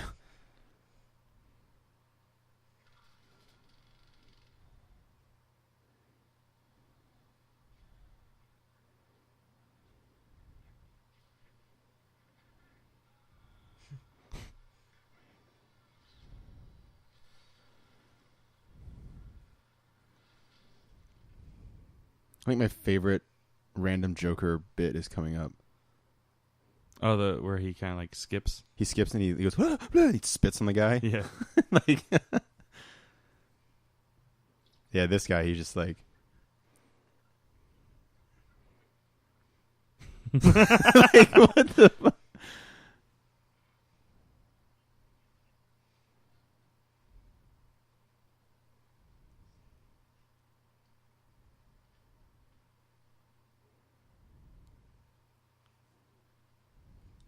Nah. Again, I don't know why, but I just don't like that phrase. And they say it twice in this movie. Okay, bye.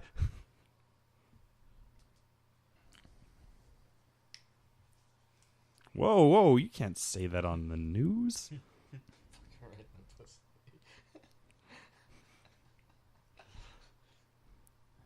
It's nothing compared to how upset Gordon's wife's going to be when she finds out he's still alive.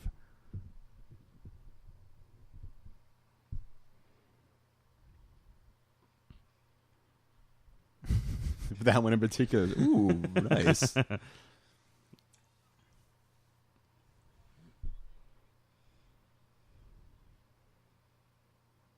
Batman well.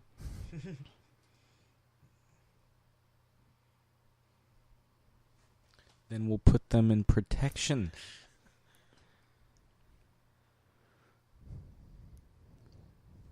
Whatever happened to the calculation? Oh, right. He comes up later. Never mind. I just realized we hadn't seen him for a while.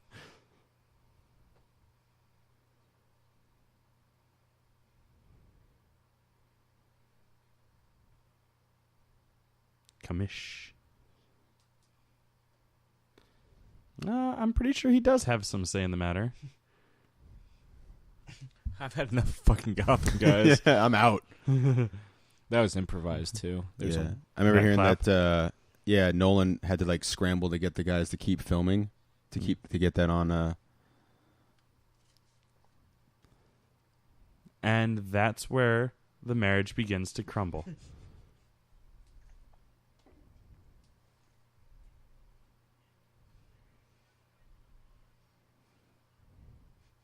Joker finds that hilarious. Well, because he knows why. Yeah. He's in no way affiliated with me or my schemes. Gives him the Jor-El speech. Or the Superman Returns speech, which I guess is the same. The as Jor-El speech? You mean when Jor-El gives that speech in Superman Returns? I almost said Batman Returns. That'd be awesome. Superman gives it to his son, who's like 12, but he's only been gone for 5 years, so it doesn't make any sense.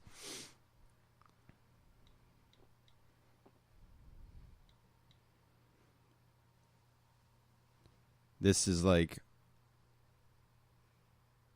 arguably my favorite shit Yeah. of all time.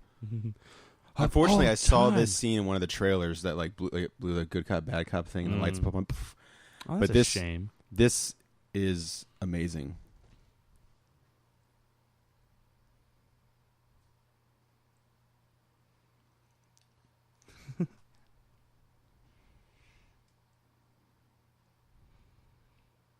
I love the lighting here. Mm-hmm. That's when his makeup looks the best right here. Yeah.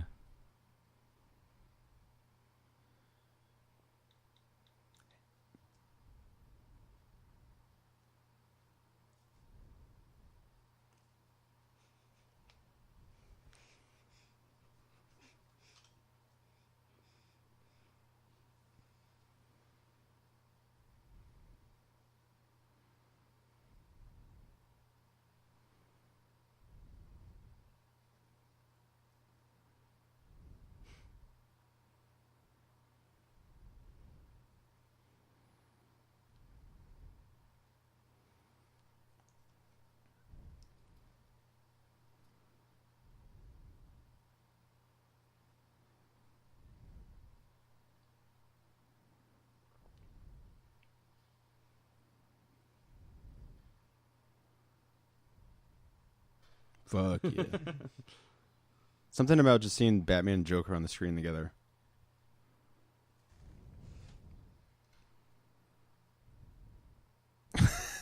This is really what started the trend of bad guys in blockbuster films being caught on purpose. Yeah. I Unlike think Ocean's 11. I think one of the worst perpetrators of that is Skyfall. So is Star Trek Into Darkness. Yeah. I mean, everything has to go right for Skyfall. Yeah.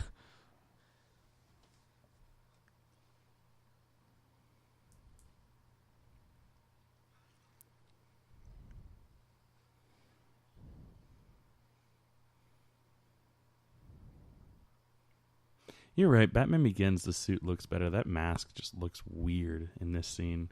Nice. He looks more intimidating with the Big End suit. I think in this movie, even so, like you get to see both suits in action. Mm-hmm.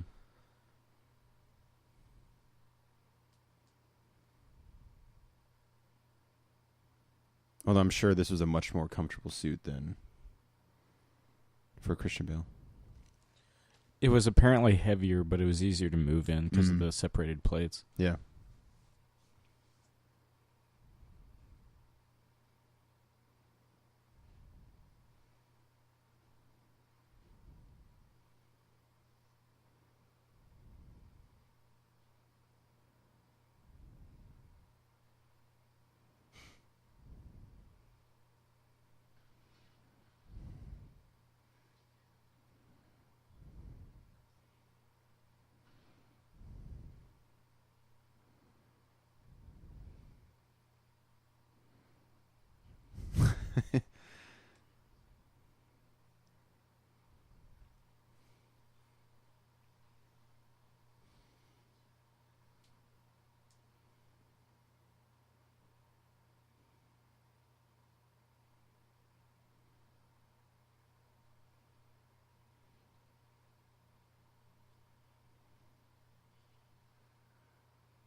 It's a WWE move.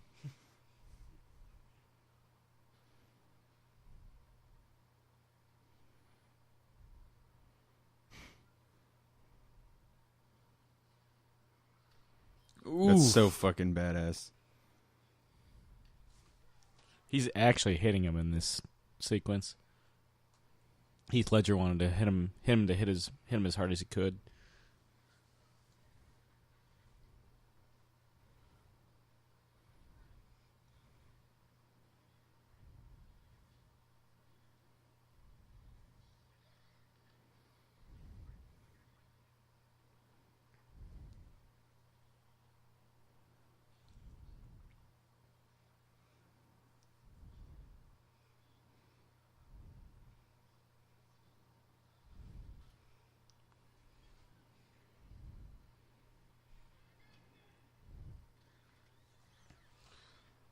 My big problem is, are there no cops on patrol closer to either location?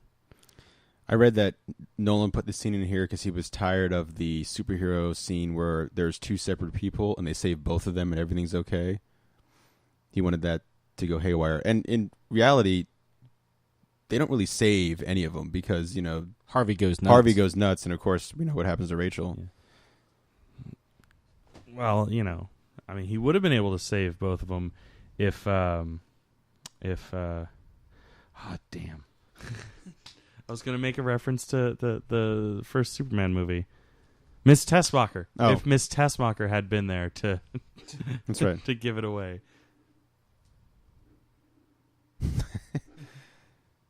He's like a little kid sitting there.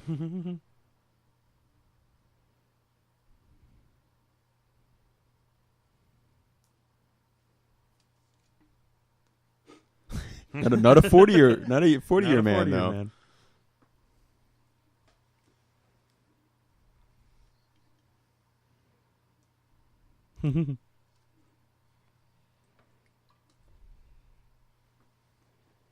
It's like Mick Foley. That a Rob Kirkman.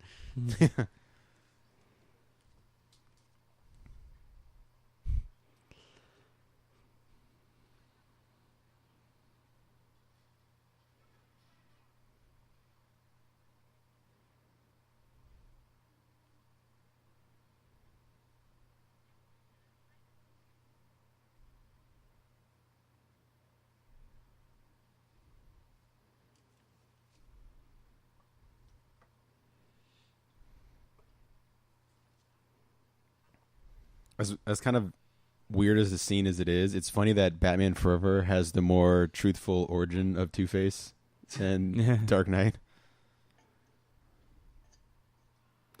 Where Batman's in the court case. Well, that part, That always bothered me, even though there's a little. That's kid. fine. My right side's my good side anyway. To be fair, he does ask for it. Like, all available units converge on. Yeah. I always miss that.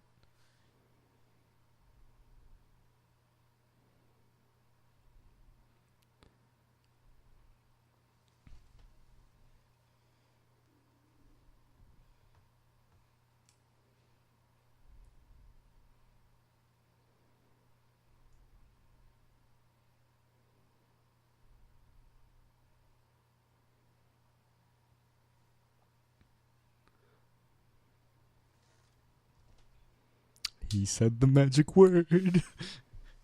Magic Void.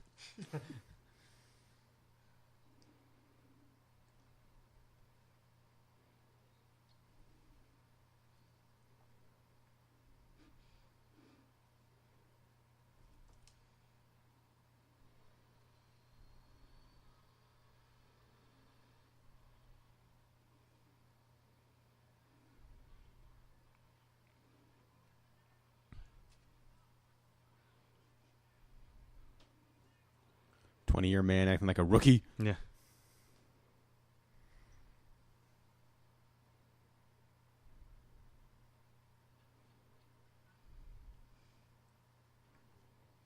I've been drinking this kerosene.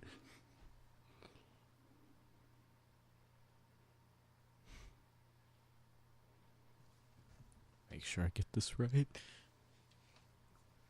8675309. No, damn you, Tommy Two-Tone.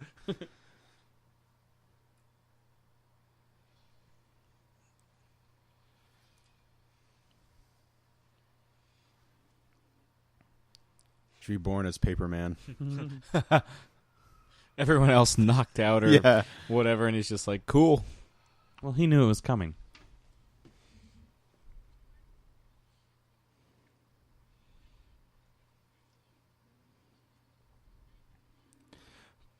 Bruce is Batman.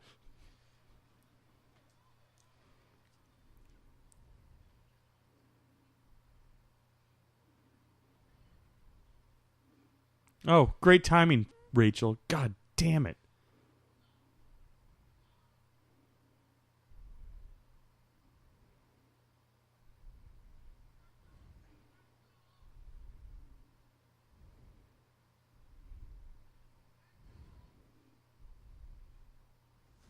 I always like that. It's the Mel Gibson mashed potato crying scene from Signs. That's been another prayer.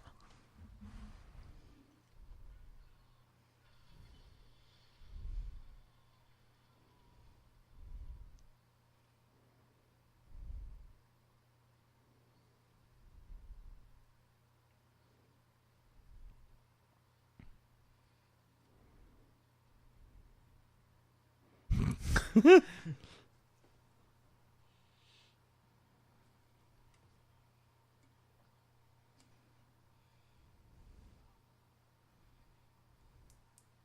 do you go, commish? 30 minutes on the job, and you fucked up royally.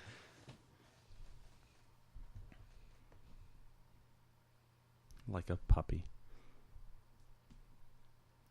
Two-Face has a really similar scene, except he's not hanging out of a car when he's in the hospital bed. That's like a silent scene. 9/11. Batman salute.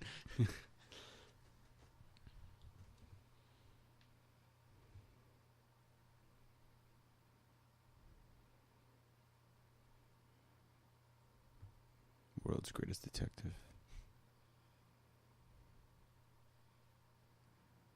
So if he never gave that back to Harvey, would that just negate everything?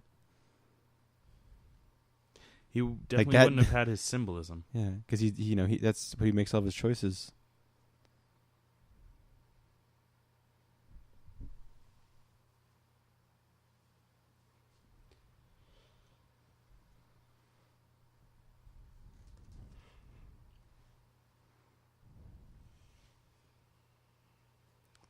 Give that with his morning breakfast.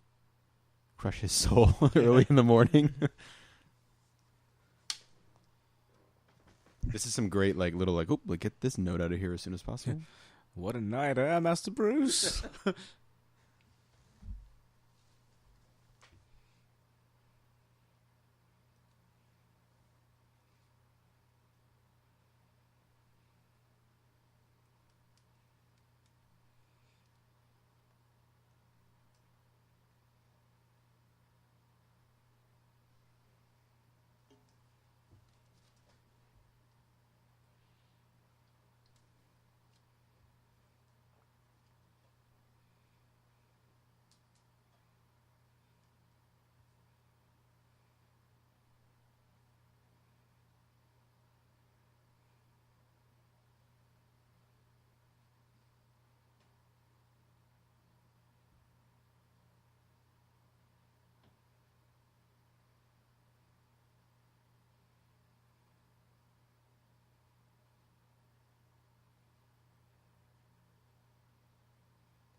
This is that scene I was talking about where it's this silent rage.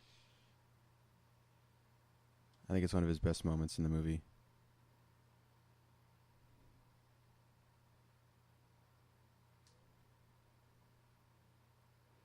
I always liked that they didn't show his scarred face right away.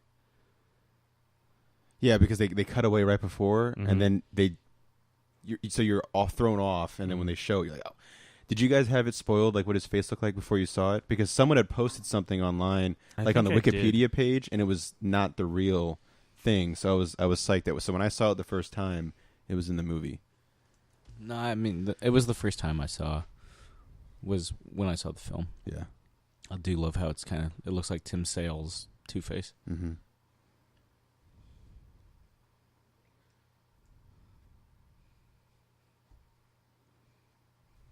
Because I'm crazy.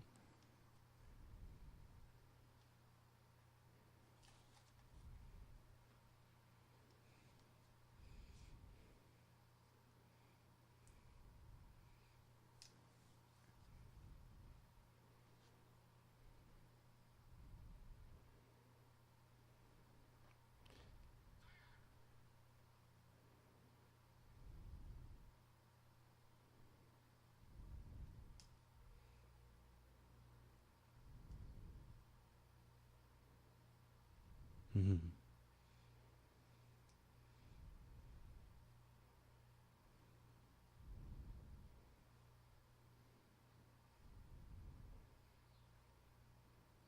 Yeah, it was right around here that the projector would cut out. Oh, that's awful.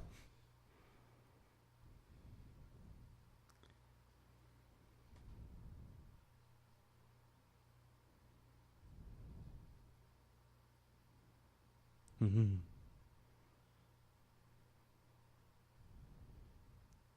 How does his eyeball stay so moist?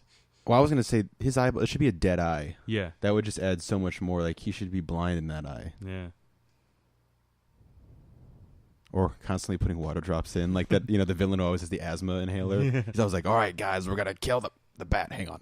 It's like, squirt, squirt, squirt, squirt. It's got cataracts in that eye or glaucoma, whichever one it is. Yeah, but if the eye was like all like shriveled up and nasty, that would just add more to the two-facedness. Yippee skippy. Oof, that must have actually hurt. Probably a little bit. The Italian Stallion, that's right. Yeah, I admitted that name. I was eating dinner and there is a trimmed version of the scene mm-hmm. where you actually see him catch on fire. Yeah, I've heard about that. Like a Buddhist monk. Guzzling. Rage Against the Machine. Guzzling. Guzzling.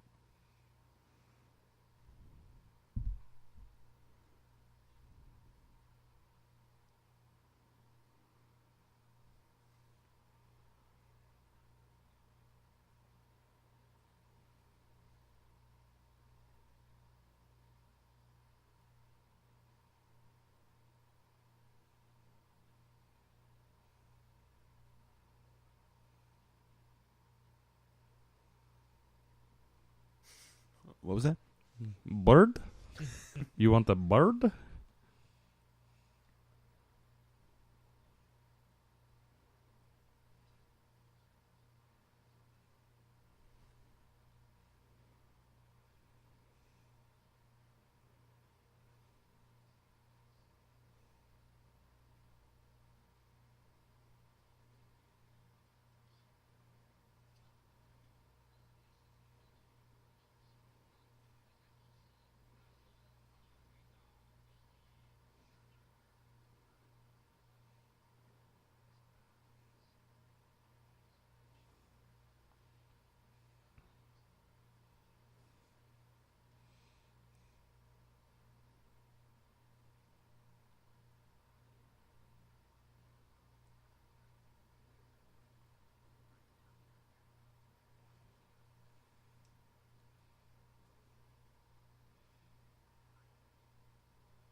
Don't even know the cops' names.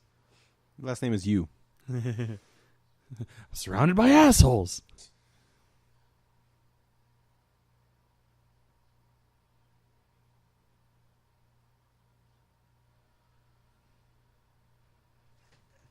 It's a Lamborghini Murcielago. Murcielago being the Spanish word for bat. Whoa.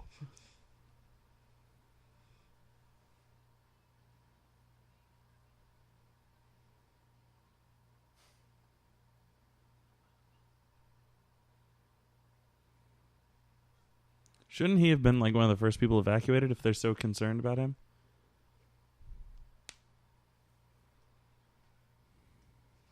Is that another member of the Eagles? Yeah.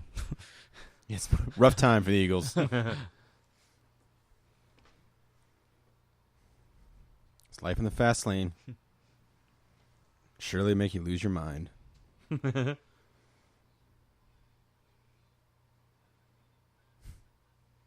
Playing words with friends. He's like, yeah, whatever.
That's 7, by the way. Yeah.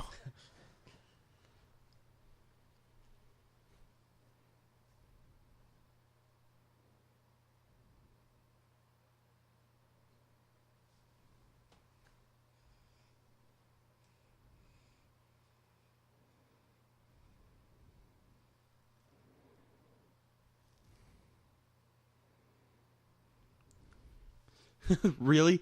You didn't know that it was the Joker until he took off the... Okay, whatever. He looks pretty sexy with that red hair, am I right? Sam's got Boner City right now.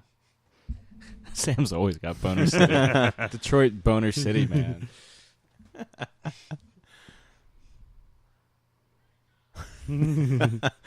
What was her name? Everyone screams Rachel. Yeah. You can see like the blood and stuff. You and really pus do on the look like a guy with a plan. on the pillow. Yeah.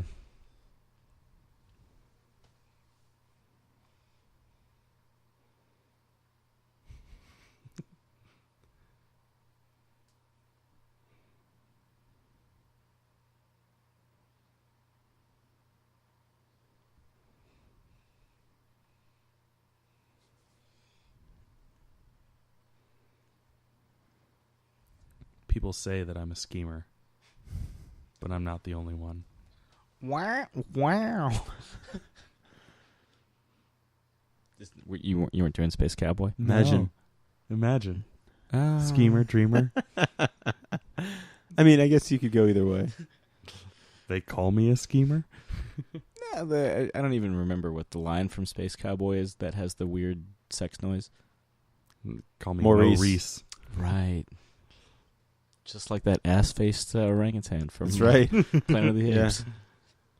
And Gary Oldman's in that, and he has that one line. He's like, "Are you out of your fucking mind?" But he says in such like not like a intense like scream.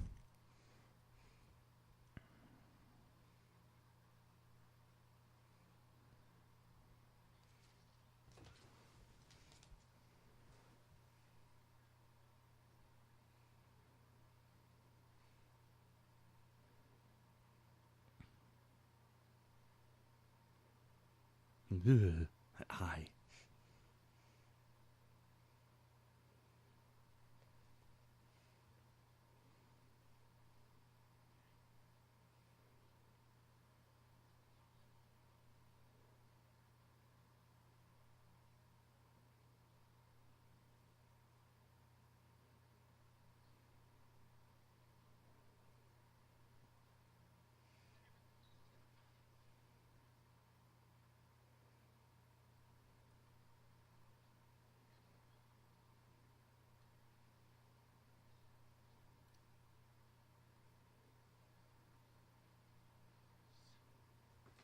Did you ever see what Aaron Eckhart's face looked like when they were filming?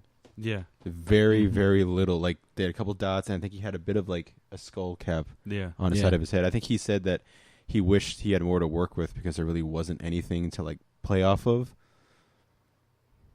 Just faith in the special effects team. I think the best part of it is the jaw sinewy thing. That's a very Two-Face thing to have. I love it. Yeah, I think it's great.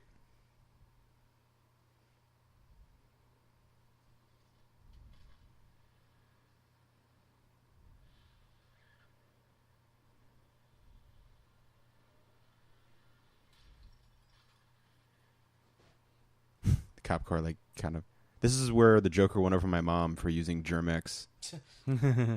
That's like her one thing when she finished. I like when that Joker used the Germex in that scene. He's a good boy. Yeah.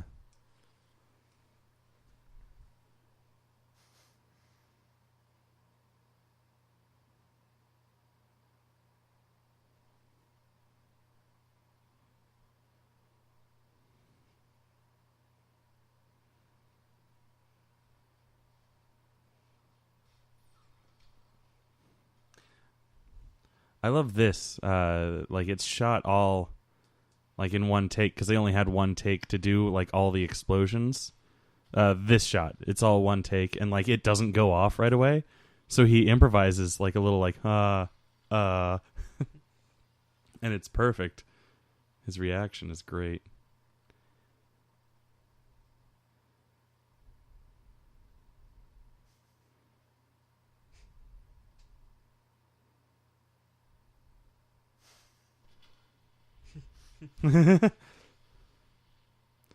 Also, this structure is a parking garage right here that was scheduled for demolition that they just put a couple windows on. If you look closely, you can definitely tell. Oh yeah. There's also a trailer like here shot. where they don't have the windows on that far side. On the there's the deleted scene where it's a camera inside of the school bus where you just see it explode from behind with the Joker's profile in the way through the window. Mm.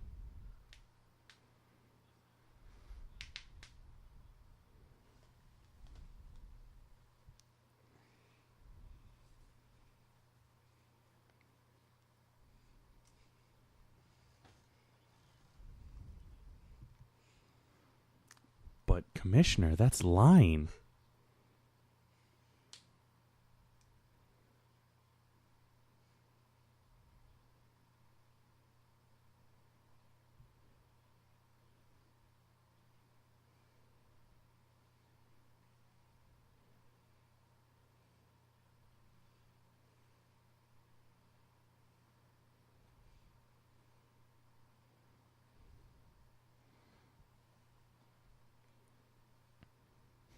I love that he's reading along. Yeah. That's in that scene in particular, like the Joker. The one thing I love that, of course, Mark Hamill did brilliantly is like he's always like constantly trying not to laugh. Like he's always laughing.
Ugh. It runs out the side of his mouth.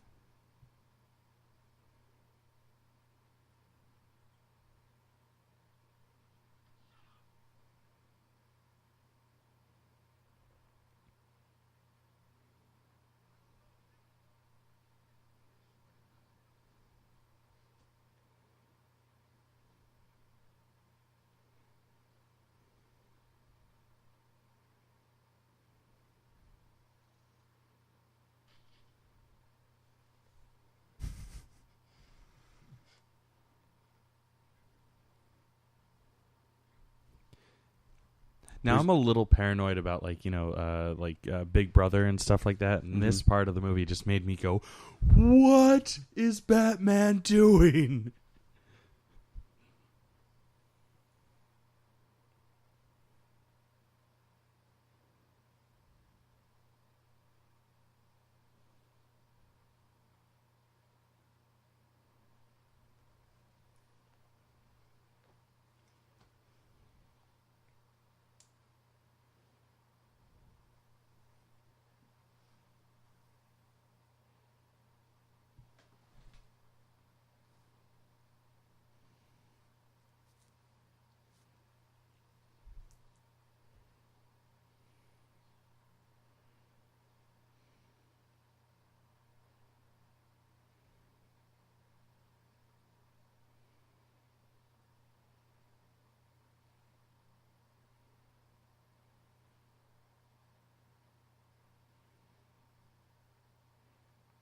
If he's the only person that can use it, then why are there 50 million terminals?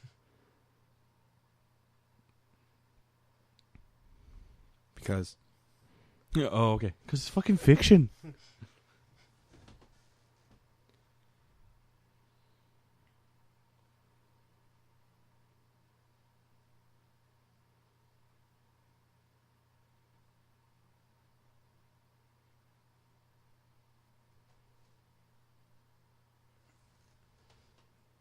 I want to play right into the Joker's plans.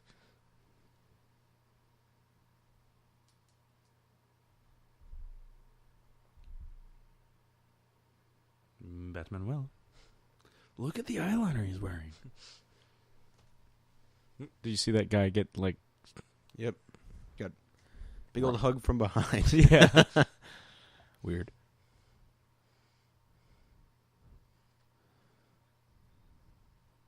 Caps.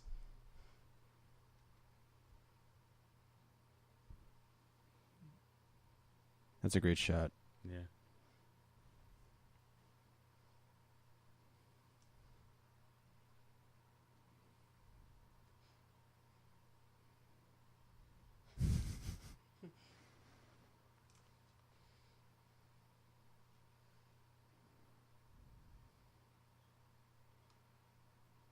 Words.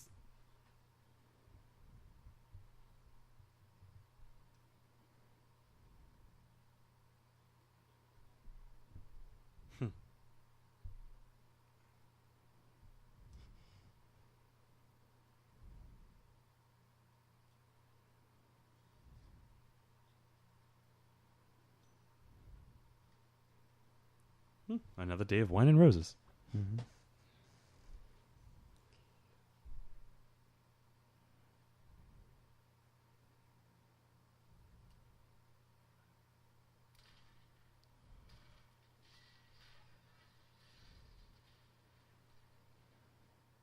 Oh, an Amtrak train. Now, is Dent wearing the suit that he was burned in? Because I feel like some because of it- half of it's yeah. charred.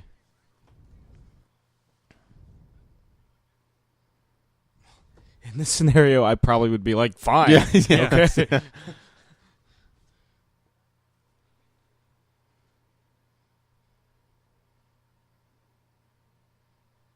I would have no quarrels with that.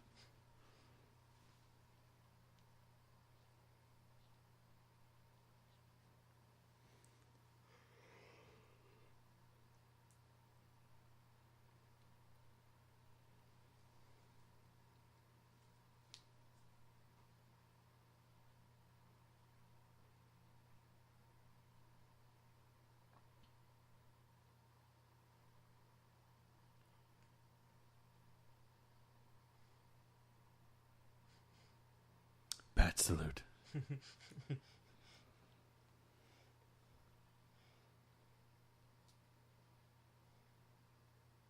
This guy.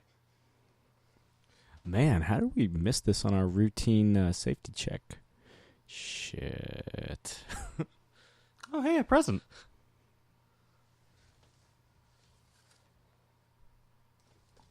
Yeah, you think they would have checked.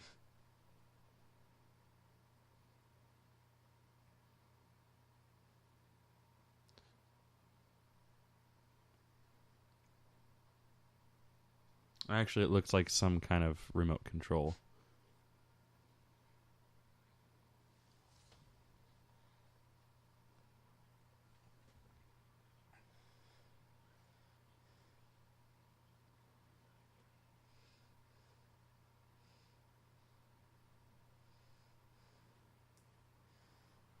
With that Kurt Russell movie. You mean Patriot?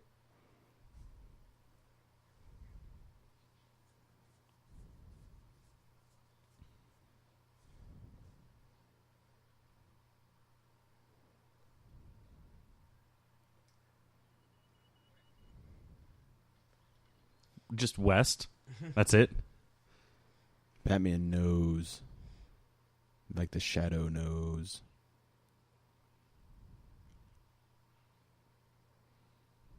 Assemble.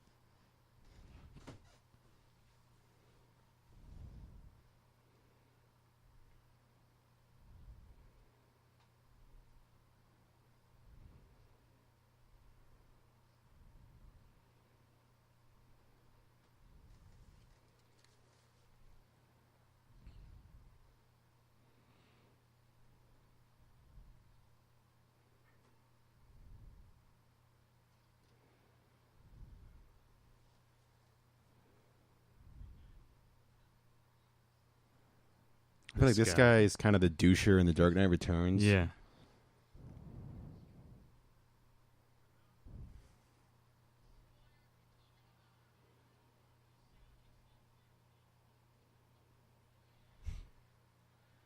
There's always some jackass that suggests putting it to a vote.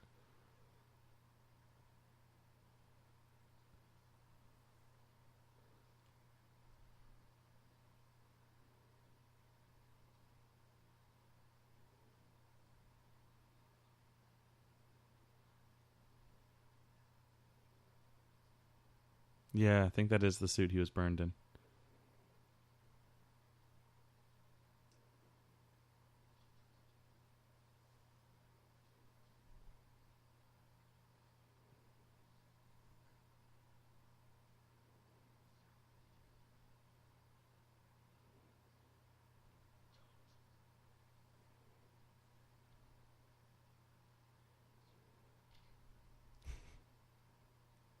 That was a weird audio cut. It just kind of...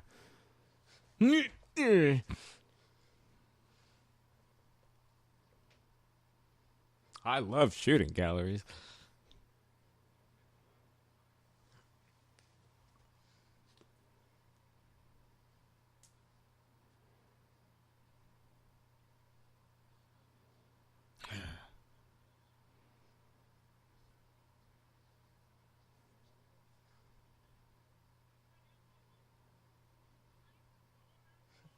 Shut up. We don't have time for paper. God. Got the dude actually looks like a proper steam He boat does. captain. Looks like what's Bluto? Yeah. I don't know how to read or write. Just copy whatever the guy next to me does. How many times do they say they had their chance?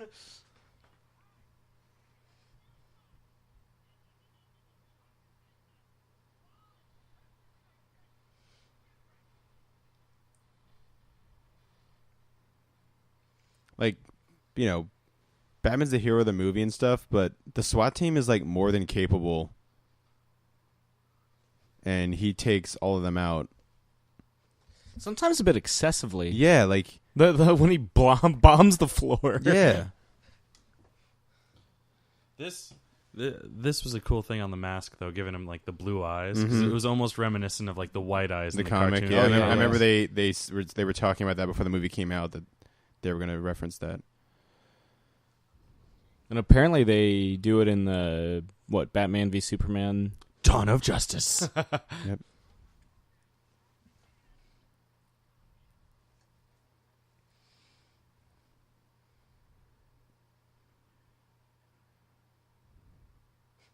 Automatically goes to that tone. Yeah. Yeah. 30 seconds, no more dick. 30 seconds, no more dick. Like, he leaves all these dudes hanging by, like, a rope. I mean, yes, granted, Batman figures this major part out. Griswold?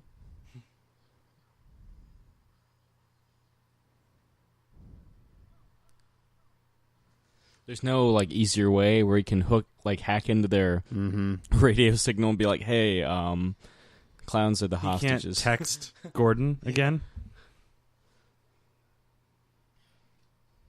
This was a good call. Yeah, that was, yes. Yeah. That one kind of looks like Jason Statham. Yeah, it does. I'm Jason Statham. I drive cars. My name's Christmas. It's authentic. I don't understand a thing you're saying. Yeah.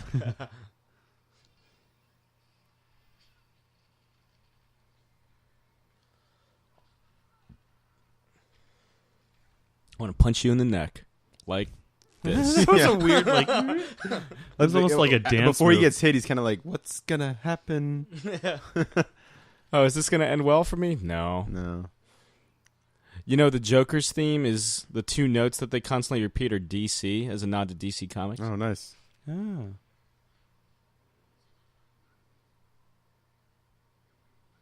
And this is kind of the same thing that the Arkham Asylum games did with the Detective mode. Yeah. Good shot. And the explosive gel, though he doesn't spray it in the shape of a bat, unfortunately. Whenever I would spray the gel, I'd always turn the camera so you see Batman looking at you, and then the thing, and I'd have him slowly walk as the thing explodes, like some freaking Michael Bay action scene. Ah, the sea captain. Yeah. Logic. Your ability to state the obvious. I love Steps. what the convict does.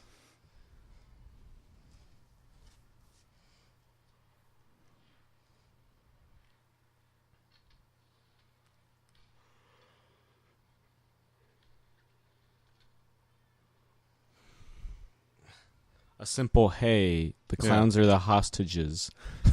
As he beats the shit out of them. He could be using them. Get on your radio. Tell him that He could be using this to their advantage by letting them know, I could be taking on the Joker right now. yeah. But no. I really hope that knot holds. Otherwise, he just killed 5 guys. Well, that was a weight supporting beam. Oh man, any one of them could have cracked their skulls on the cement too.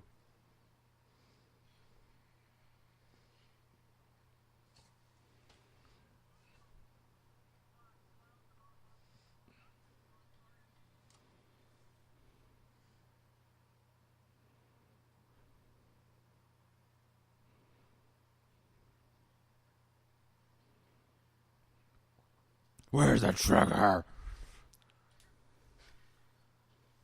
Batman does not care about dogs. I wonder if there's like SWAT guys like arresting Dr. Hinchman and they just see like dogs falling from like all the floors up and they're just like, the fuck? Oh, another one? Joker doesn't care. He's beaten both Batman and the dogs. Yeah, that'd be easy.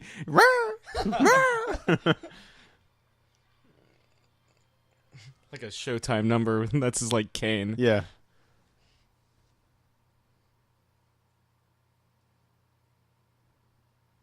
We've been praying. My sister does a really good impression of this guy. Really? She can do the eye, too.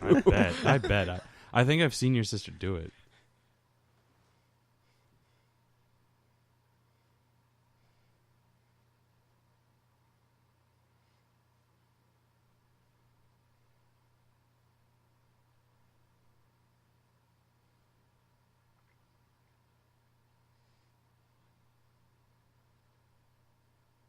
They had their chance.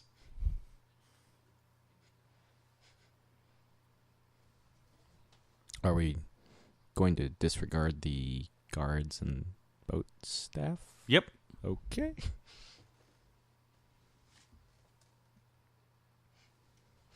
I love when he doesn't, like, when he puts it down, the boat captain's just like, the ultimate, like, I feel you, man, look. Oh, sorry. Downloaded too much porn.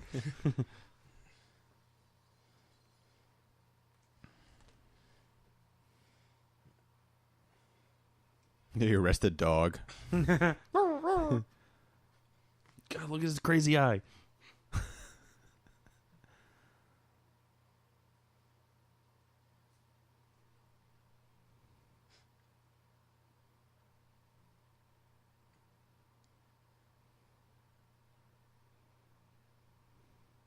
Now, his point would have sucked if it hit the window and fell back in. Yeah. Pick it up and give it to me. Accidentally turns the key as it hits the window. They watch it explode in the distance. It's like, I swear to God, I wasn't trying to do that.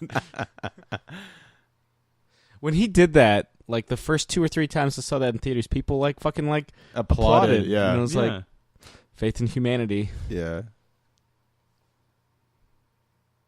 That's what happens when you press the play on the DVD menu for Dark Knight.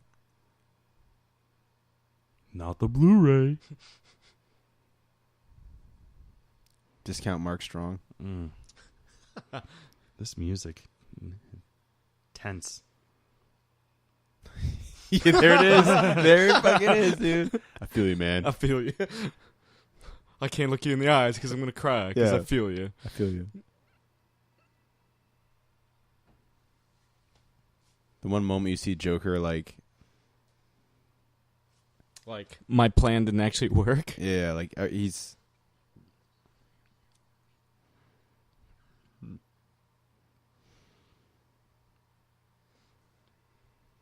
Are our clocks fast? No, I think we're...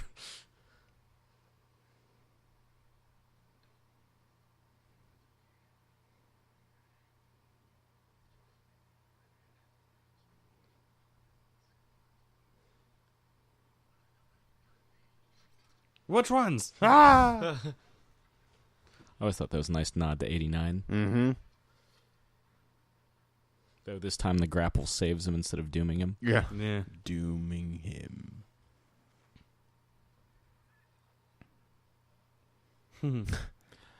Another thing that I really that bothers me about the cinematography is when they flip the camera upside down so that Joker's head is right side up. I don't like that because he's hanging upside down. Makes it look like the wind's blowing his jacket and hair up. Yeah.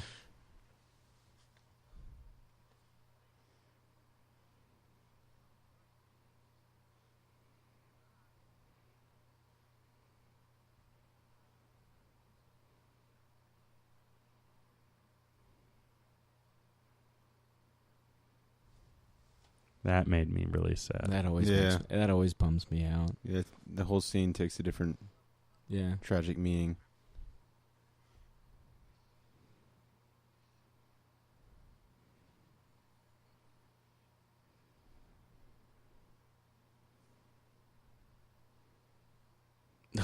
Oh, I farted. It's traveling up the suit. When it hits It's in my nose. When it hits my face, you'll know.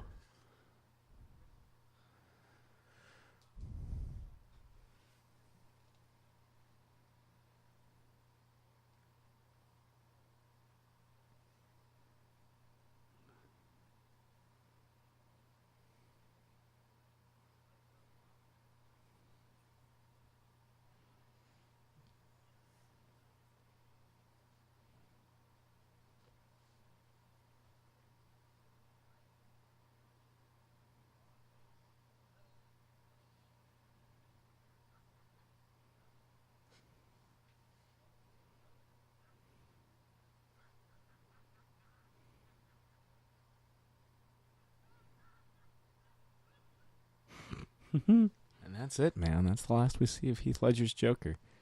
Do you know what the last scene he filmed was? No.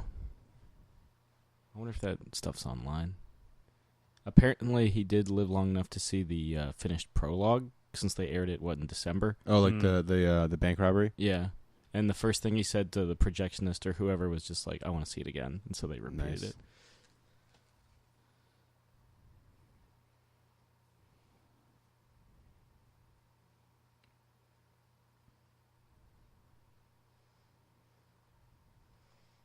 I think this is Gordon's best performance in the entire trilogy. Yeah. Is this? I was trying to fight the mob. Yeah.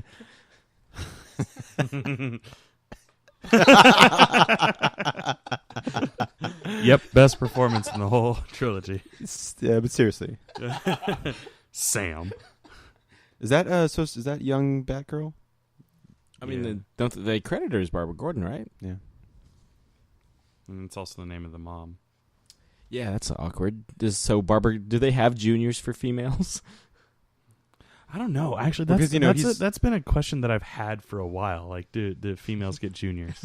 Because he's not married to Barbara in Dark Knight Strikes Again or Dark Knight Returns. Because it's weird because Dark Knight Returns is first, She took the kids and moved to Chicago, which is and then this in city. year one later on. So like Miller's like doing I don't know. Yeah, but this isn't necessarily Miller's. I mean, there are tons of Millers in the city, but It's true. They're running around. He never did catch them all. I was trying to fight them out. So I put it like, come out of my family. It's always a sudden crescendo Yeah. with Gary Oldman. Oh, this is it. He's drooling. Please don't hurt my son. please don't hurt my son.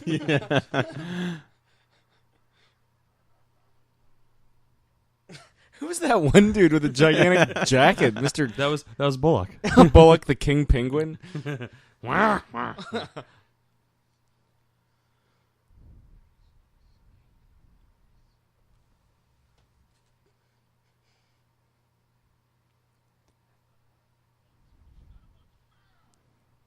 When Batman gets shot, he kind of just does this awkward stumble fall. Like, I'm going to sit down now. He's really tired. He just needs to sit. He did get, like, the shit kicked out of him by the Joker earlier. Yeah, Jake. Be more forgiving of the bad God, he is the Bat.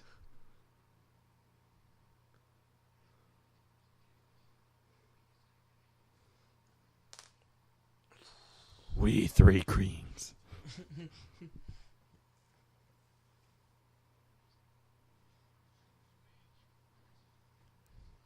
Now, if Tim Burton was directing this movie, this is where he'd rip the mask off like a fruit roll-up and be like, I'm Bruce Wayne. Harvey or Bruce, why are you Yeah. wearing that Batman suit? it's Commissioner Gordon that fills the Catwoman role. Yeah. Because he is Batman. Because he is Batman. Yeah. Because he's Batman.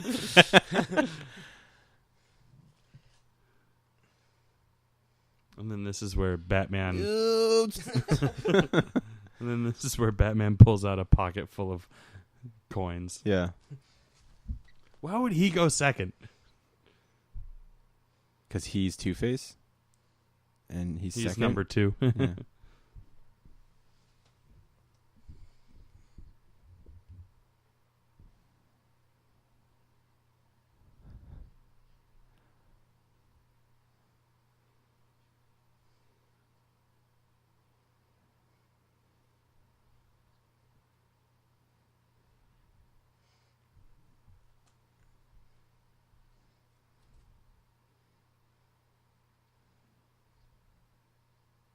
You're lying, Dad.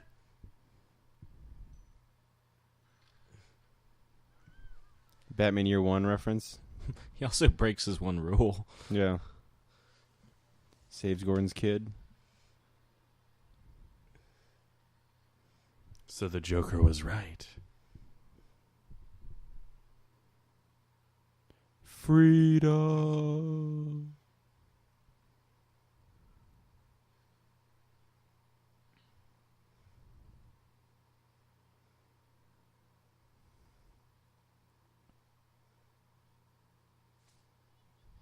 Some kind of body armor. He's human after all. Ooh, check his wallet. Take off the mask. Vicky Vale snaps a photo. Yeah. Shoot her. Trust. Body man. Okay, thank me.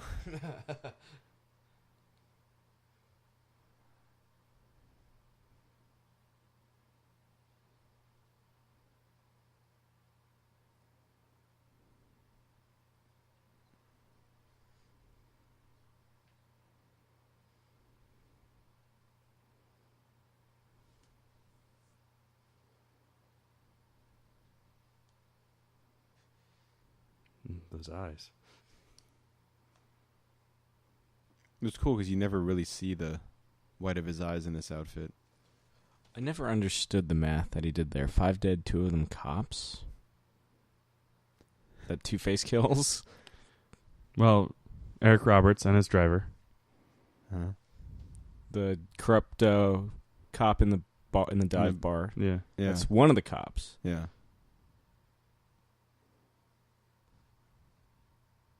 Potty man. Because he didn't kill Ramirez. Nope, he just awkwardly hits her Yeah. and then it transitions. Yeah. Unless he doesn't know that. Yeah. In which case it's 4 dead, 2 of them cops. Well, he was too busy trying to fight the mob to count. Yeah, Sam.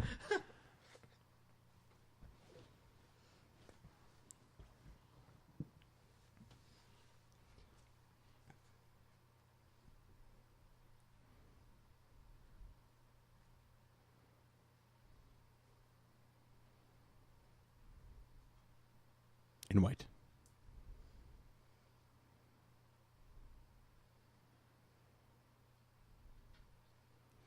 Maybe I should have used something that's good against glass instead of something that's good against wood. Why was it lit when they were hitting it, by the way? Looks better for the press. You look better for the press. Burning this is in no way, shape, or form going to bite me in the ass in Yeah. a film 8 years later.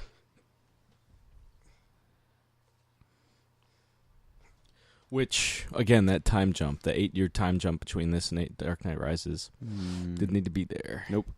Didn't need to be 8 years, for sure. Could have been 1 year.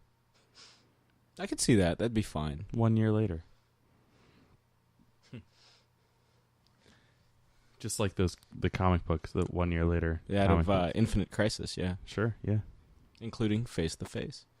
Face to Face to face.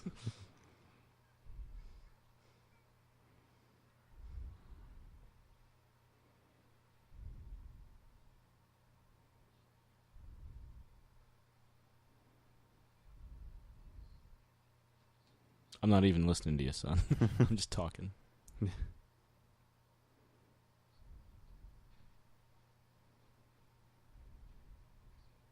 But he can't. He quits for 8 fucking years. God, I hate that. Honestly, the sequel takes away from the brilliance of this. Mm. Yeah, he should have just gone back to being underground. Yeah.